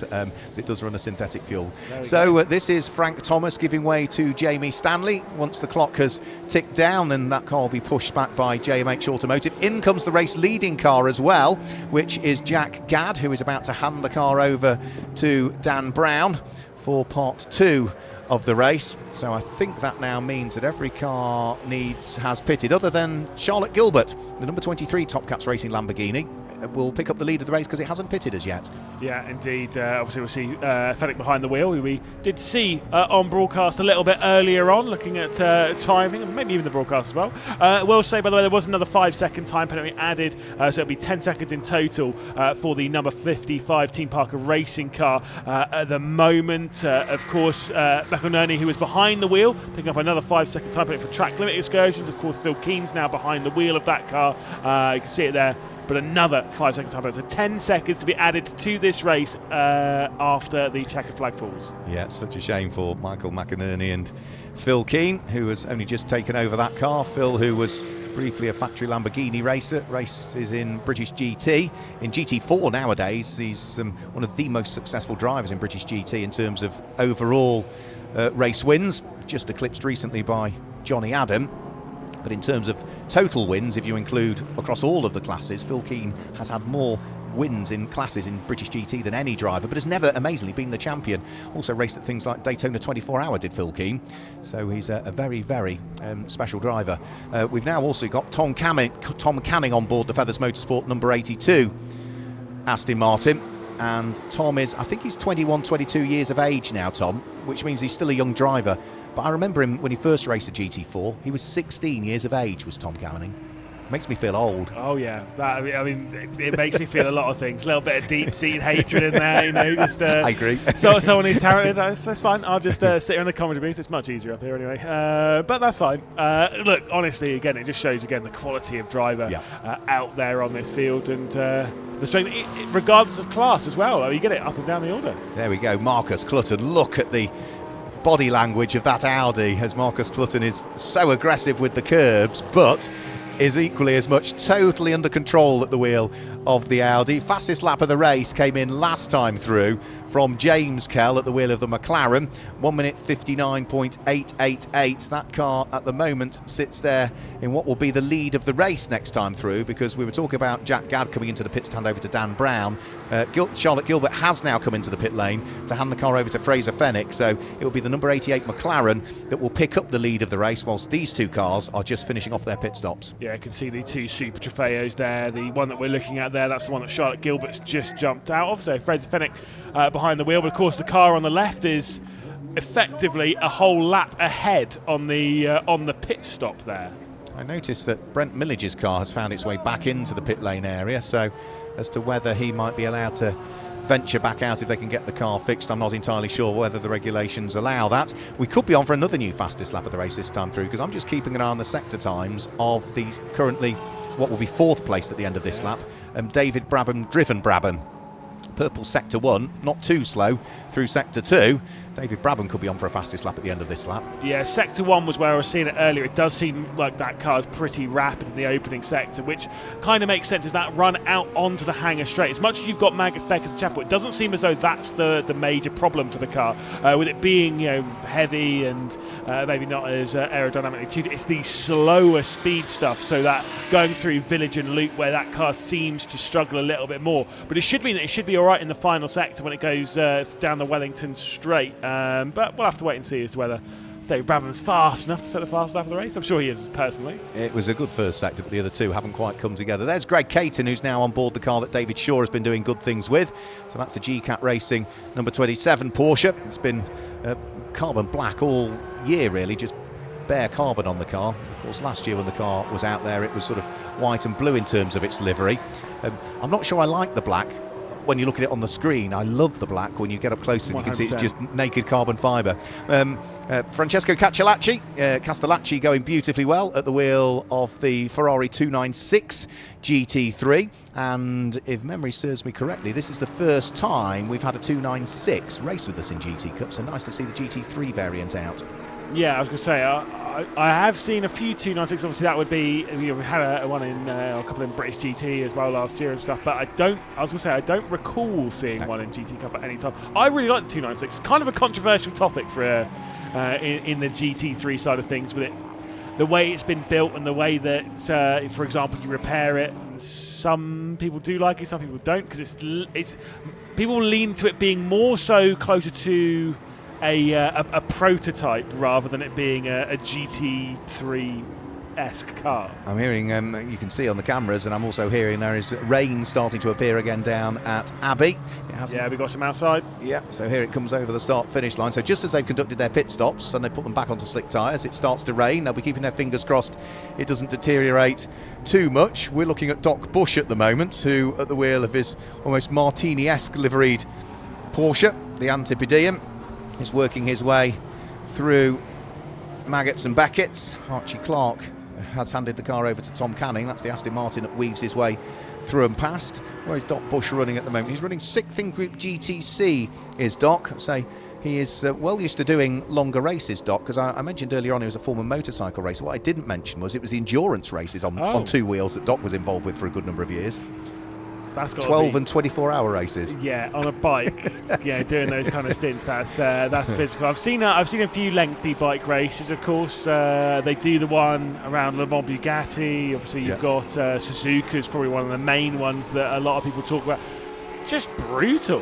That's got to be like insane. The level of physicality over an entire race. On the start finish straight, it's more sprinkles. By the way, it's still quite a bit of rain, but it is fairly light sprinkles. It's got to be getting into the head of quite a few of these drivers out there. Let me just run you down through the order. Now that we've cycled through all of the pit stops, because of course we did have the number 81 Lamborghini leading for a period of time and it was in the hands of Jack Gadd, but that's now Dan Brown that's on board that car, so it's dropped itself back down through the order. So let me just run you through the order then as we stand at the moment with 36 minutes to go. It is number 88 James Kell that leads in the McLaren. In second place is number 9 Marcus Clutton in the Audi. In third place is 27, that's Greg Caton at the wheel of the Porsche, but he's being hunted down by the fourth place car, number 28, the Brabham that we can see at the moment in the hands of David Brabham.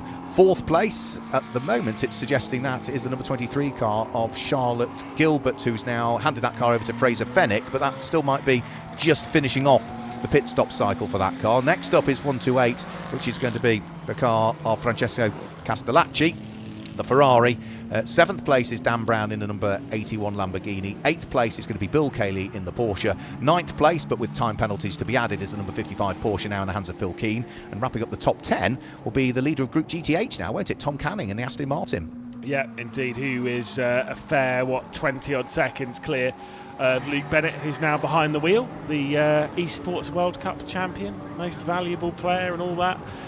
I know me eSports stuff, but sometimes in the motorsport, yeah, you've got me outclassed here, Mark. I'll allow it. There are a few drivers that have come out of esports and have done very well, haven't they, in terms of real racing careers. Chris Lulham springs to mind, and if you go back to the early days, Luca Ordinev, who came through the Nissan Academy, didn't he? Yeah, I mean, look, you've got quite a lot. I mean, I know the Nissan, the Gran Turismo Academy, they obviously had like Florence Strauss stuff. James Baldwin, world's fastest gamer. Yeah. Obviously did British GTs, taken part in the Spa 24 Hour twice. He's also raced Jeddah. But either way, into the pit lane. Going on to wet tyres then, I must assume. That is the number 27. Yeah, so that's Greg Caton, who's decided that it's probably way better to dive for the pit lane, because it is absolutely bucketing it down now on the start-finish line. And you can see James Kell there scrabbling for grip, scrabbling for adhesion. No, it's a drive-through penalty, actually, the number 27, for a pit stop infringement. So thank you for clarifying that one, Lewis. But you can see the grip levels have totally changed now. And whilst you've still got a bit of temperature in the slick tyres, it's all right on a wet track.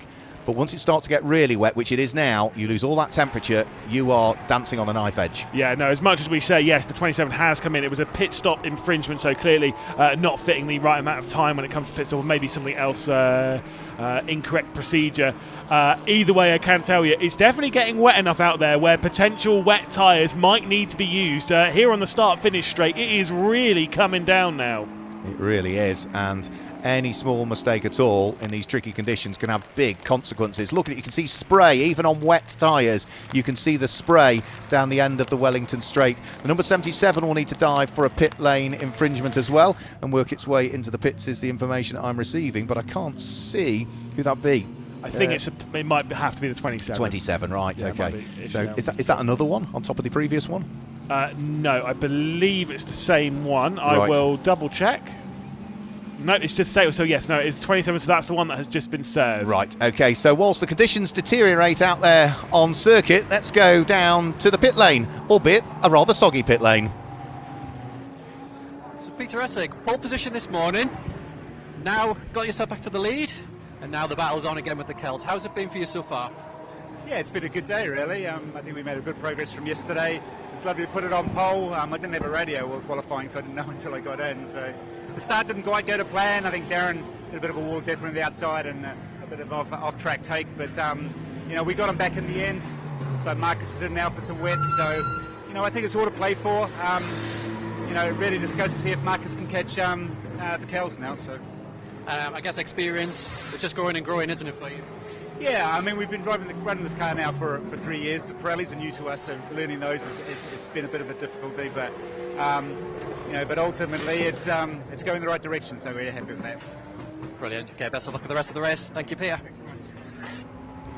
Thanks, Dan. Yeah, good to hear from Peter down there. And as you were interviewing him, yes, as he suggested, Marcus Clutton in to get some wets put on the car, because if we look out of our commentary box windows, it's still raining, but all of a sudden, Lewis, the lux level has climbed back up again. That cloud that has been threatening has pushed its way through. Yes, it's a wet track, but it could well dry again in the next 5 minutes or so. But this is where it's probably better having your pro driver in the car at the moment, where the driver that's more comfortable with dealing with difficult conditions, the driver that's maybe more comfortable with making an assertive call within the team as to whether this is actually too much for slick tyres. Because as much as it's all cleared up out there, it's kind of one of those ones where I'm looking at it being like, oh, if you can just survive on slicks, this weather cell might pass. Well, I'm at the moment, I've just noted down what the last lap time was from Darren Kell, because he has not pitted. He is on a slick tyre on a very wet track, and he did a 2 minutes 17.5, so that's about 17 seconds slower than they had been doing. Of course, we know Marcus Clutton has just changed over from a slick onto a wet, so that will give us not this lap, because that's an out lap for him, but the next lap will give him his first flying lap on a wet, and that will give us a bit of a benchmark time as to what the relative performance of the two tyres is.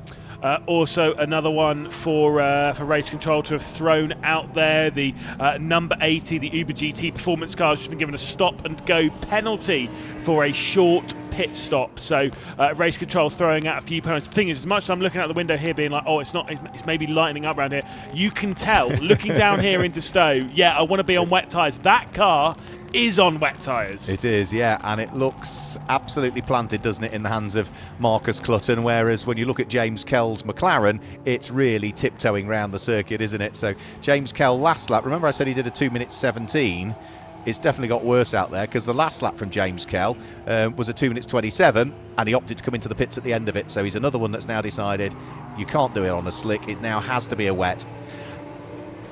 So difficult. There's confirmation from Race Control then. Car 80 stop and go penalty for a short pit stop. So clearly not getting the timing right. You can try and get it close to like a second or so, you know, to try and cross over. I've always said, when I've done GT Cup before, I'd almost rather sit in the pit lane, add an extra second to my stop just for safety. Yes, absolutely, totally agree with that one, because if you're short by just a tenth of a second, then it's a stop-go penalty for the amount that you are short. But of course we know it takes 24 seconds to drive down the Silverstone pit lane at the pit lane speed limit, and you have to decelerate from racing speed down to that and then accelerate back up. So what could be a second time penalty, because that's how far you were short, could end up costing you nearly 30 seconds. Is the Brabham slowing? Certainly seems it. Has there been a problem here for David Brabham? I wouldn't typically, yeah, no, there's definitely a problem on that car. It's not just slicks, there's something else as he pulls over to one side at Beckett's. Oh, what a shame for the BT62. So David Brabham pulling off onto the run-off tarmac at Beckett's. So he's largely out of harm's way, not ideal, still I think needs shoving a little bit fully out of harm's way, and it may well be that sort of alt control and delete. He's on the radio, I would imagine, to the team, and yes, I think he's reset something in the car, and he's trundling his way back onto the circuit. Thing is, if it is a technical gremlin like that, could be in the wet, could be something like that, there might need to be, unfortunately here, might need to be a retirement from that car and return to pit lane. Can't confirm, by the way, start finish straight. It doesn't look like this anymore. It's actually stopped raining outside. But, of course, because just the proof that it's completely different is a fairly long circuit. Once again, he's pulling over to one side. Thought that technical gremlin would come straight back up. Unfortunately, just the case. In fact, it's a wheel. That's the problem. It's lost a wheel as it's gone down the straight. So I saw David Brabham when he was working his way back onto the circuit, just wiggling the car around a little bit. But the car, I'm afraid, has lost a wheel. So now it's done well. If that was a wheel that wasn't correctly tightened in the pit stop, it's done well to hang on to that. And now what we've got is the Audi in the hands of Marcus Clutton, with the McLaren in the hands of James Kell. And that, I think, would also be for the lead of the race, would it? Even though that Audi has stopped for a second time? Yeah, yes, because James Kell, of course, came back in, didn't he? So this would be, I think, ultimately for the lead of the race, would it not?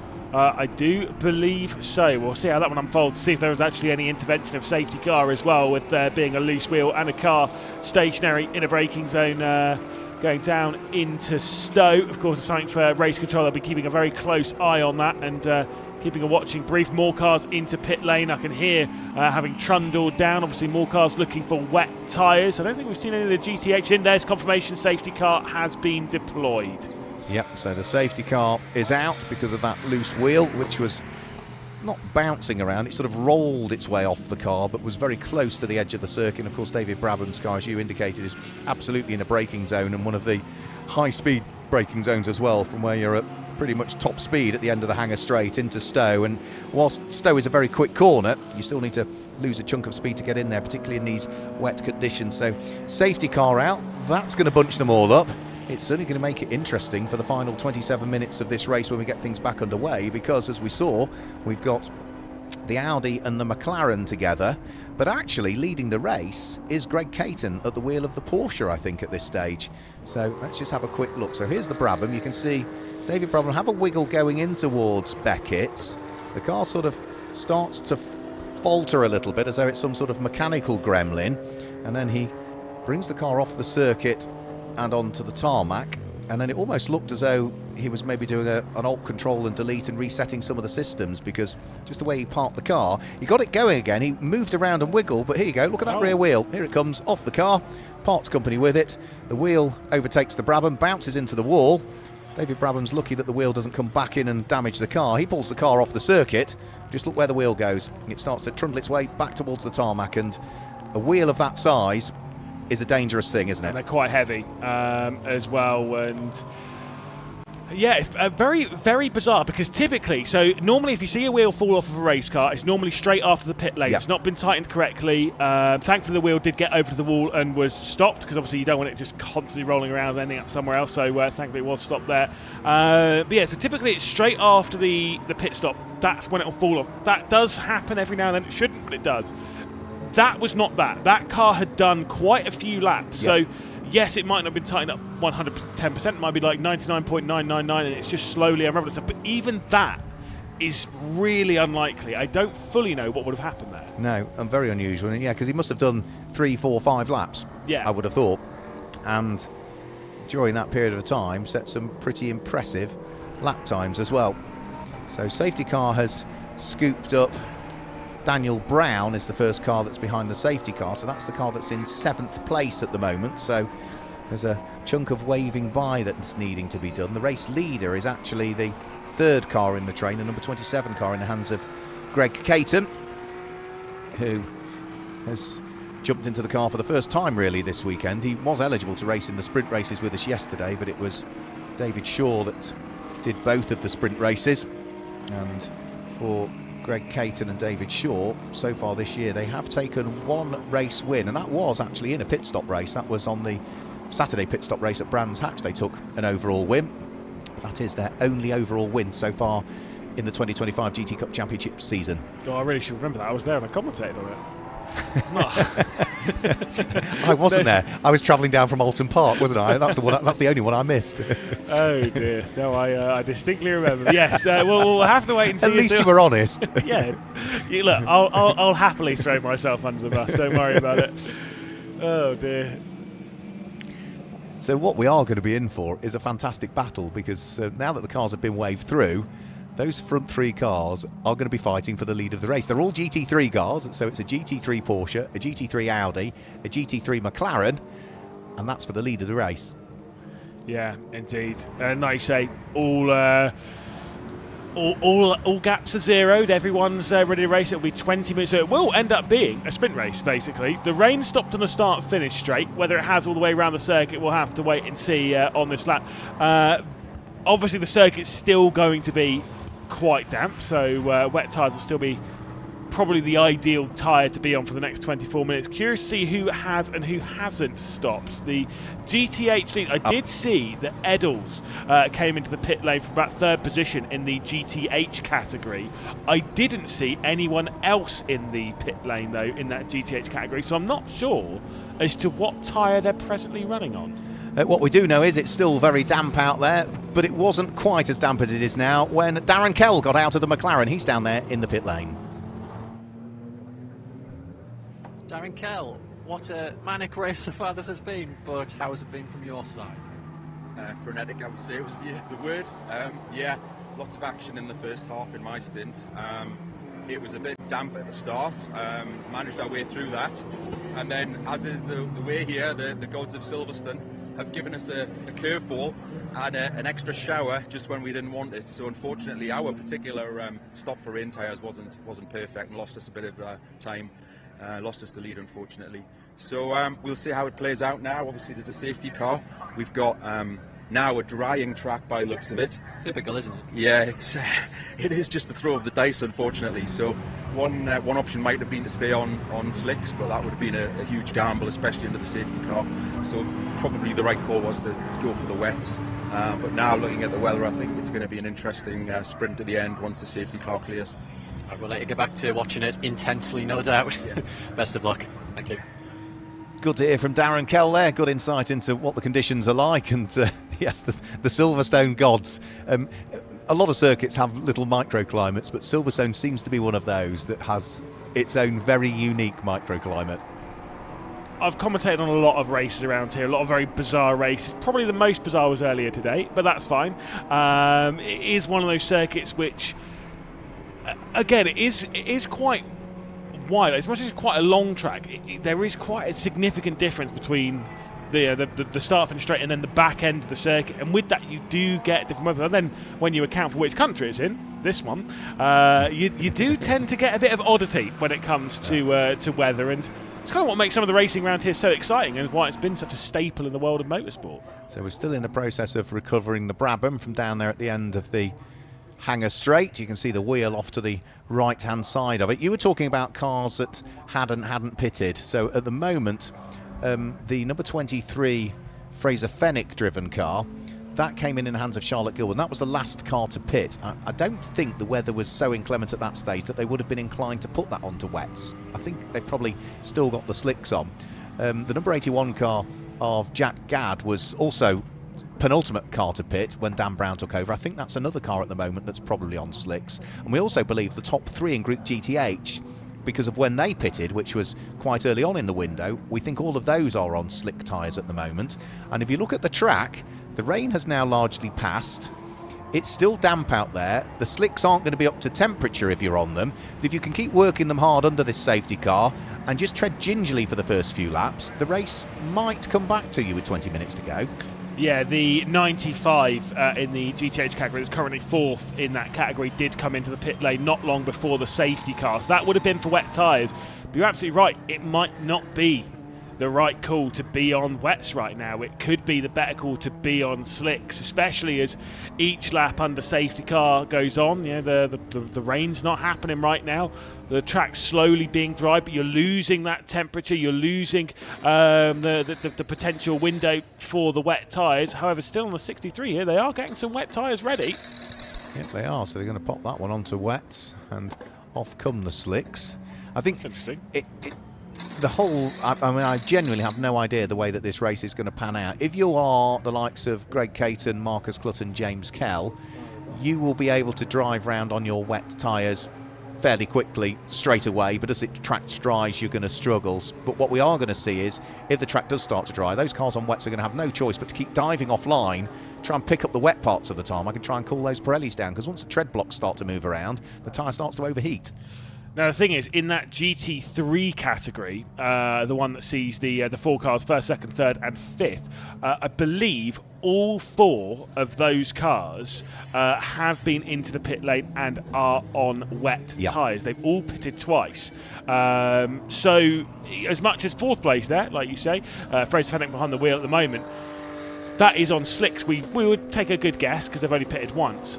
The thing is though, if you're in a GT3, are you really that bothered about winning overall? I want to win in my category. Of course I want to win overall, but not to the point where I'm going to make a pit stop, because I still think if I stay, I'm going to be the head of these, because everyone else is on wets. I think the GT3s have no choice but to stick it out now. They can't come in and swap back onto a slick if that is indeed the way the circuit goes. We are hearing though the rain has now stopped down at Stowe and down at Abbey, which looked to be the worst where the rain had fallen. You can see the amount of spray that's still being kicked up even at those low speeds down there, because of course when you head from Stowe down towards the Vale and Abbey, down towards the Vale and towards Club, that's one of the low points at Silverstone, so the circuit will always drain towards that point, so that's always going to take a while longer to dry out. And of course, whilst we've got the clouds overhead still, we haven't got the sun to try and burn it off, but it is a fairly warm ambient temperature still. Yeah, indeed. Like I say, it's around like 20-21 degrees out there, so it doesn't sound ridiculously hot, but it's enough to clear the level of rain that we've had off, which hasn't been too much, relatively quickly, which is why, like I say, I think, I mean, look, in 17 minutes time, no doubt in my mind, if it doesn't rain again, slicks will absolutely be the best tyre. I think on the restart it might be wet, but it's definitely going to lean towards slicks pretty quickly. I agree with you, absolutely. So let's, whilst we still remain under safety car, we're going to have at least one lap still with safety car. So let's go down to the pit lane, where I think Dan Mason this time is catching up with Feathers Motorsport driver Archie Clark. Archie, manic race so far. How's it been? Yeah, that was awesome. I really enjoyed that stint, especially because slightly bit of drizzle made it quite exciting, less grip, so it's sliding everywhere. As well, I had a really good battle with the 95 car, which I really enjoyed. And then I managed to pull a little bit of a gap, which has really helped us out now. And I think it's looking good. Good stuff. We'll let you see how it gets on then. Thank you, Archie. Thanks, Archie. So good to hear from Archie Clark there, who is happy to watch the remainder of the race now that Tom Canning has taken over that number 82 car. So they are sitting at the moment as the leaders of Group GTH, and Tom Canning, who is well used to driving GT4 machinery and absolutely Aston Martin GT4 machinery, will be more than happy to remain out there on what I think for him is a slick tyre at this stage. And case in point, the car that's ahead of him on the road, which is the other Aston Martin, that's the car now in the hands of Sam Mayer-Lochnam, almost a full lap adrift now, because they did come in to the pits for a second time to change what we believe was onto a wet tyre for that car. So those two cars that had been doing battle for the lead of Group GTH are now pretty much a lap apart from each other. So the safety car bringing the cars up towards Stowe. Just run you down through the order whilst we remain under safety car. Leading the race is the number 27 Porsche in the hands of Greg Caton. Second is the number 9 Audi of Marcus Clutton. Third is 88. That's the McLaren of James Kell. And fourth is the Group GTC leading car, which is going to be Fraser Fenwick behind the wheel. Fifth place is number 128, and that is Francesco Castellacci at the wheel of the Ferrari. Sixth place is 81. That is Dan Brown. That car is second in Group GTC. Seventh is number 82, is Tom Canning. That's the leader of Group GTH, the number 82 Feathers Motorsport Aston Martin. Eighth place is number 58, Jared Waberski. Interesting to see what progress he can make from that position. Ninth place is number 30, which will now be Luke Bennett behind the wheel. That car is second in Group GTH, and completing the top 10 is number 99, the car that's third in Group GTH, which is now in the hands of Owen Hizzy. The other group leaders that we have at this stage are in 16th position, which is number 24 BMW, that's now in the hands of Ian Astley. And I'm afraid the two cars that we had in Group GTO have both been retirements. Richard Chamberlain's Porsche into the pit lane before Nigel Greensill could take over, and Paul Bailey's Brabham handed over to David Brabham, but it only did 4 or 5 laps before the wheel fell off and brought about this safety car. Which is a bit of a shame, because again, we love that Brabham, but still, you don't want to see retirements from the 100-minute race, the long one starting. I'm going to say this now. I really rate this race. I like a 100-minute race. It's a proper look. The 50-minute race, 45-minute, they are a test, but there is something about 100 minutes that really is. It puts the cat amongst the pigeons. Yep, and say we've seen the calendar announced for next year. There's no indication as to what the format might be for each one of those races. Safety car lights are out, which means we're about to get things back underway. So we've got just under 14 minutes of racing, which is going to equate to probably about 7 laps there or thereabouts. And it's up to Greg Caton as to when he wants to plant his foot and get things back underway, which he does. But it's a good restart from Marcus Clutton, who cannot overtake until the control line. But he's nibbling at the Porsche as they head up towards Copse Corner. And right the way around the outside goes James Kell, who keeps it within the confines of the circuit, and Greg Caton also loses out to Marcus Clutton, so from the lead of the race down into third place. But James Kell, I don't know where he found that grip from. He's certainly found plenty of confidence right the way around the outside at Copse to pick up the lead. Unbelievable confidence there to have done that one. Full send, plenty of battles in the background. Luke Bennett there having a bit of a look. Got the 2 Aston Martins there for the GTH lead as well. You've got the 128 there trying to make some moves. We're 3-4 wide nearly.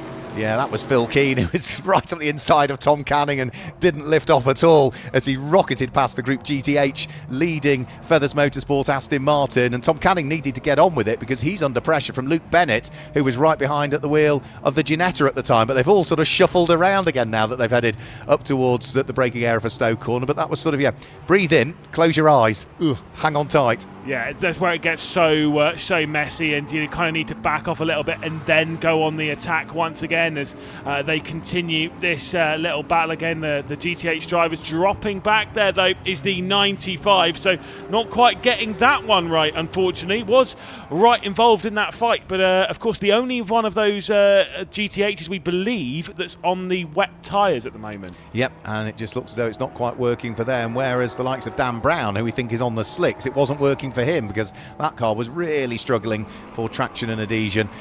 Phil Keane, huge amounts of confidence in that number 55 Porsche, isn't it? He has managed to thread his way now through and ahead of the number 27 car. Yes, there's a few laps difference between the pair of them, but that is a Cup class Porsche that is going quicker than the GT3 car at this stage. But I think that number 55 car has pitted twice, so I do suspect that is still on a wet tyre.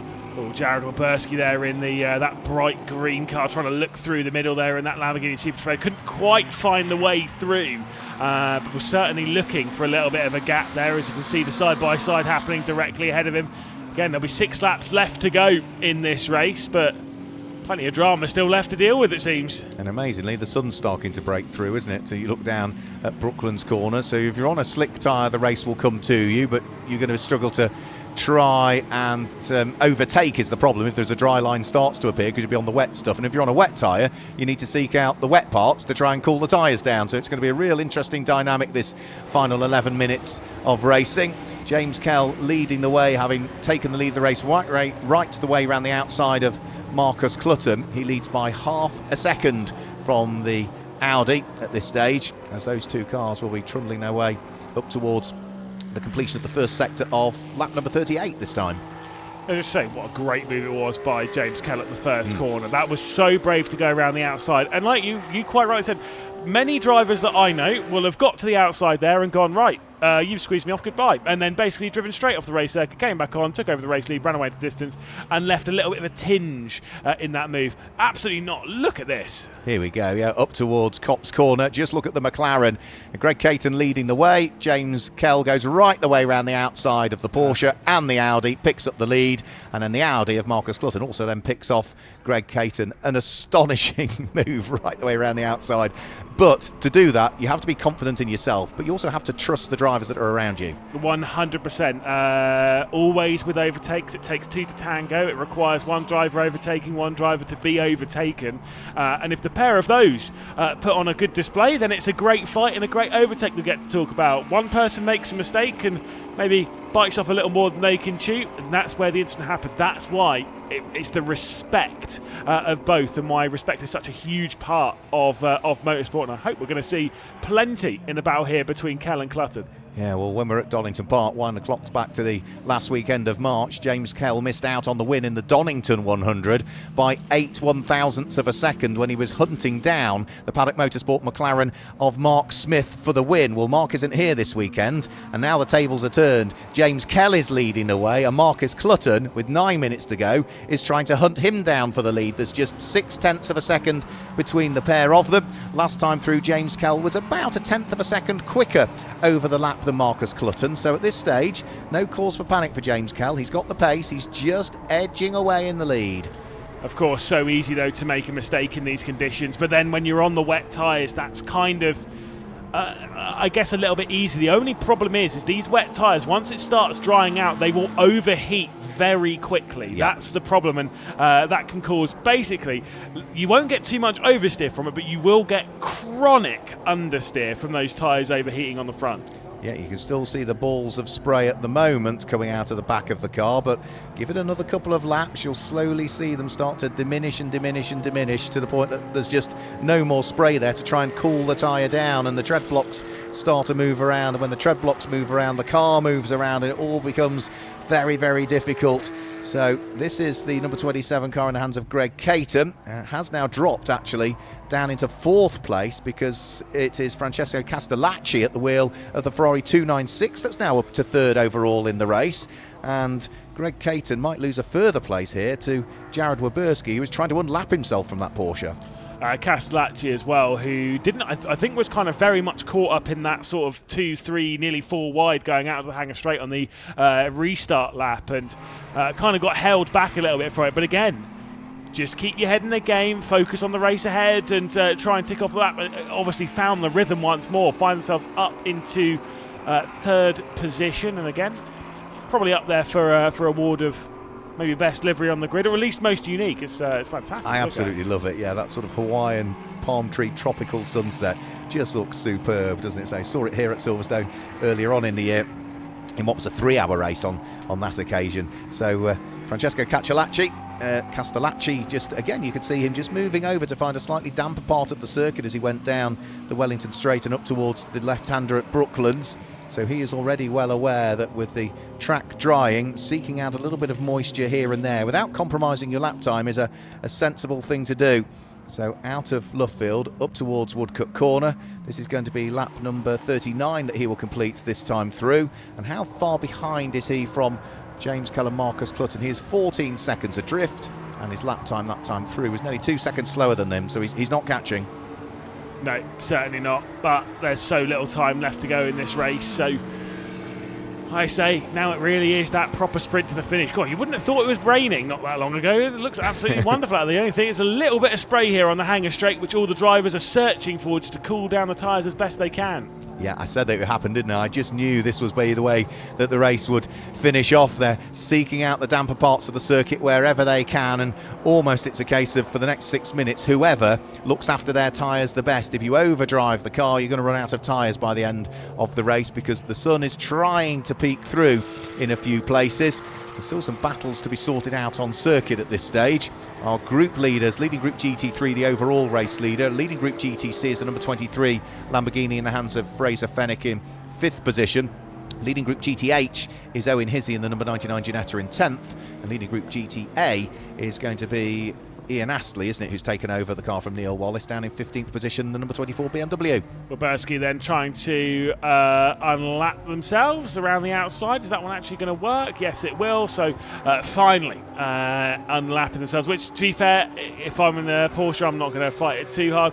Closest battle on the race at the moment is obviously that of our race leader, James Kell and Clutton. That is the closest one, just under a second. Second closest battle is that for second in the GTH category, Canning, about a second and a half clear of Luke Bennett. So 5 minutes to go. James Kell about to complete lap number 40. The gap between himself and Marcus Clutton had risen to almost a second last time through. 0.975 of a second from first to second place. See as to whether the gap is able to extend this time through. It has. It's now come out to 1.4, nearly 1.5 seconds between the pair. So as far as James Kell is concerned, it's going the right way. As far as the Audi in the hands of Marcus Clutton is concerned, as he heads out of Copse Corner on lap number 41, it's going the wrong way. Our Group GTH leading car is Owen Hizzy, who has now taken over the lead of that group, hasn't he? You can just see the number 99 car, the Ginetta, starting to pull away from the car that had been leading it, which was Tom Canning at the wheel of the Aston Martin. Now, both of those cars have only stopped once, so we believe they're both on the slick tyre. I think all three of the top three in GTH are all on the slick tyre. So Hizzy here, who we can see going through Brooklands into Luffield. Then you say Canning behind, and Bennett. I think all three of those remain on the slick tyres. Quite hard to see from that angle, but I do believe that is the case. Again, you're absolutely right.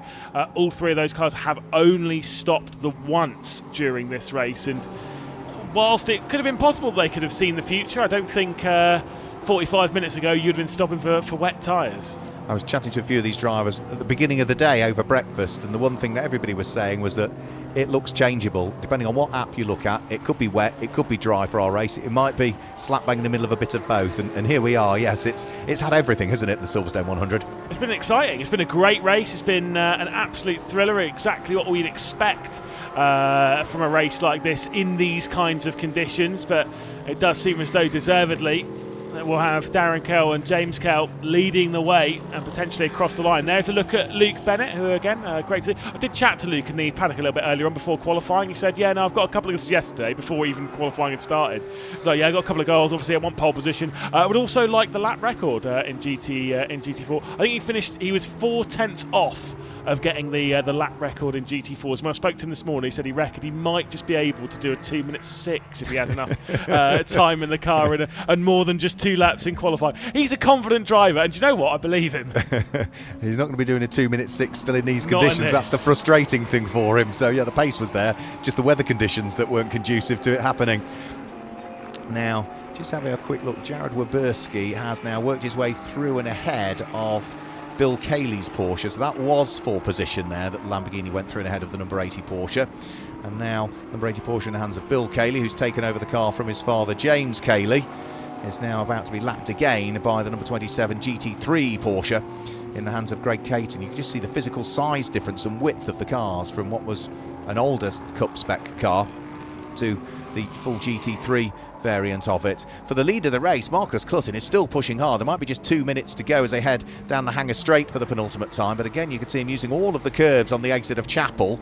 Now some of that might be to run over the curb purposely to cool down those tyres on that side, because of course where you get the curb you do just end up with the ripples in the curb. Just see how wide he goes, yeah, right the way out towards the green painted tarmac. That was pushing hard coming out of Chapel, wasn't it? Yeah, and you got to be careful of doing that, because that green, the painted parts outside of the typical racing surface can be extremely slippery. Obviously, these drivers driving around there on the slick sides, I mean, you can see how much water is built up there on that green, and it really can be troublesome. You can actually accelerate a little bit on that side of the car if you're not careful. They're on the wet tyres, so it's not too bad if you do so. You will not see a single driver on slick tyres go anywhere near any of that, because as soon as they touch it, they'll go for a spin.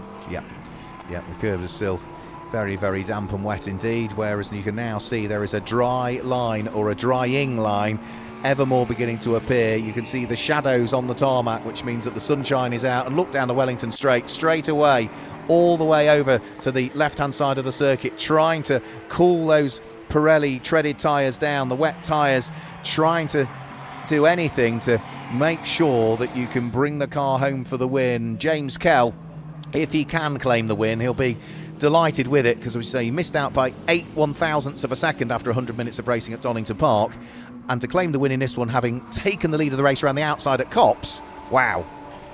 And in an eye-wateringly good move. I still cannot get over how good that move was from James Kell. So brave in these kind of conditions, because again, you get that one slightly wrong, especially when it's 3 wide. That car's not winning the race, it's out of it, and so put it all on the line, taken over the race lead, and has looked comfortable. Had a bit of pressure from Clutton for a while, but as the race has unfolded, it's fully taken control.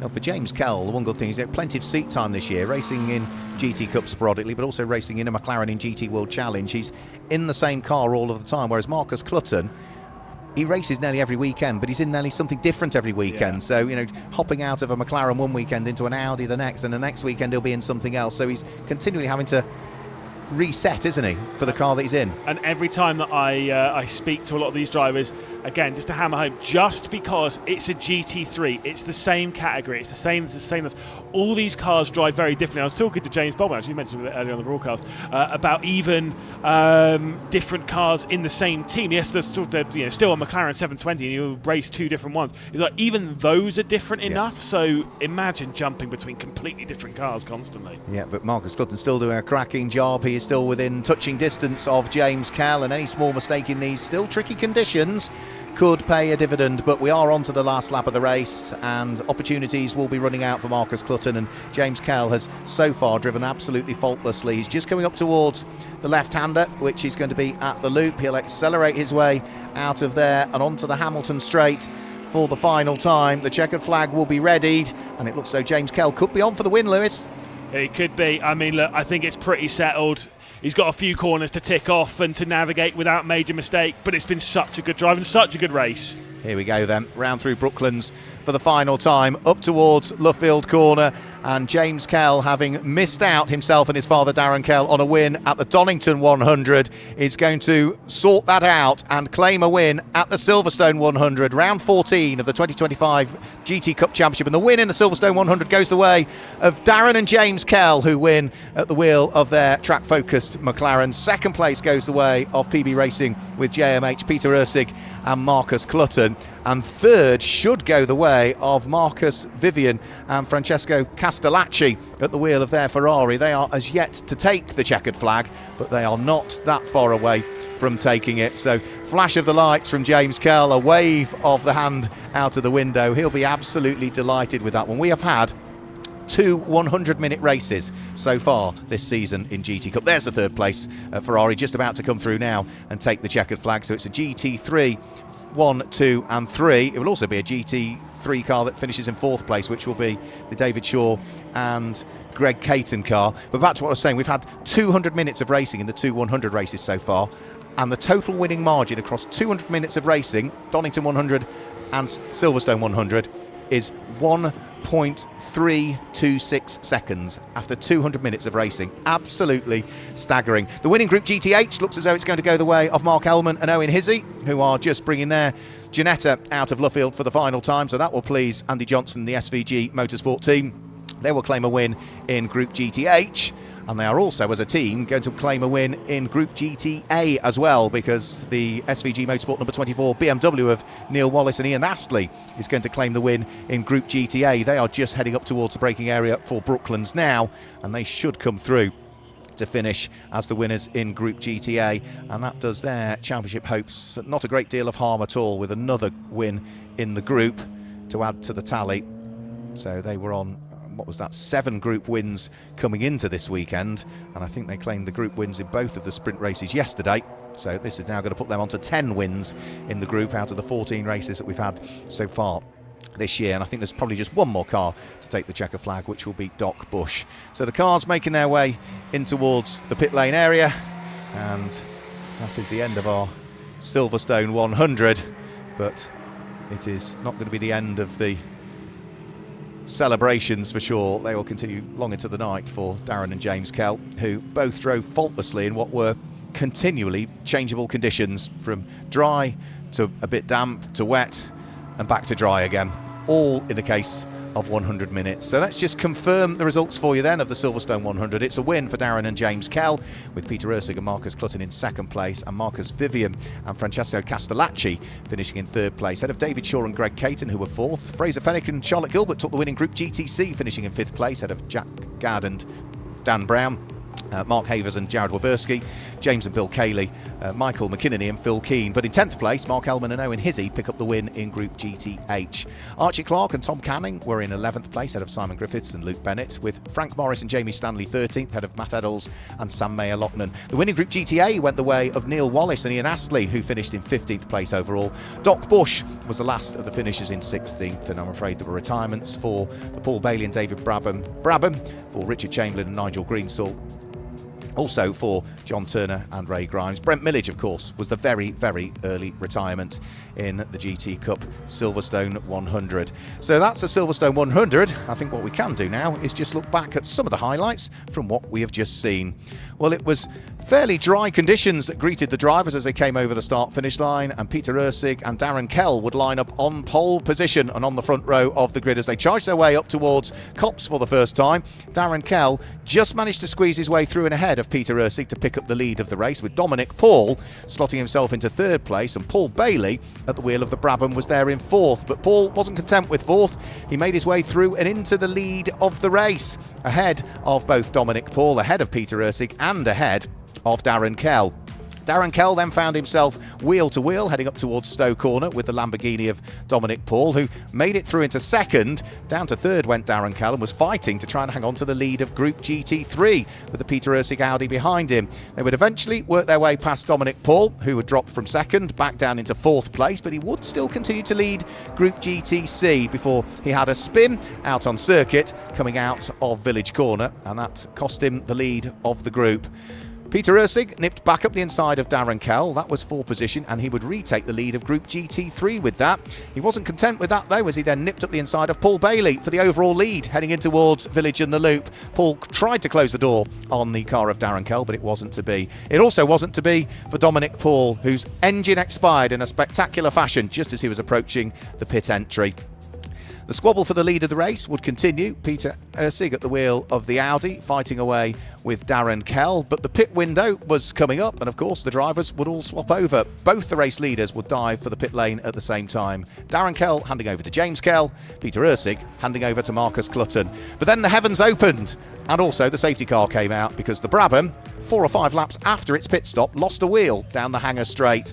No damage really to the car. We got the race back underway. Some cars on slicks, some cars on wets, in what looked like were going to be drying conditions. But to take the lead of the race, it was an astonishing move right the way around the outside from 3rd to the lead of the race for James Kell at Copse Corner. But as the race wore on, it was all about tyre conservation, picking out the wet spots and trying to cool your tyres. And both James Kell and Marcus Clutton did exactly that. But it would be James Kell who would pick up the win for himself and his father in the Silverstone 100 here in what was an intriguing race, securing victory by just over a second at the end.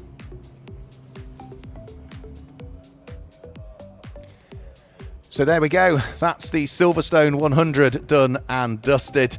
Do keep your eye on all of the social media outlets for GT Cup, because we did announce our calendar earlier on. We start in early April at Donington Park in 2026, and the Silverstone date again will be around a similar time of the year. So thanks for joining us for the Silverstone 100.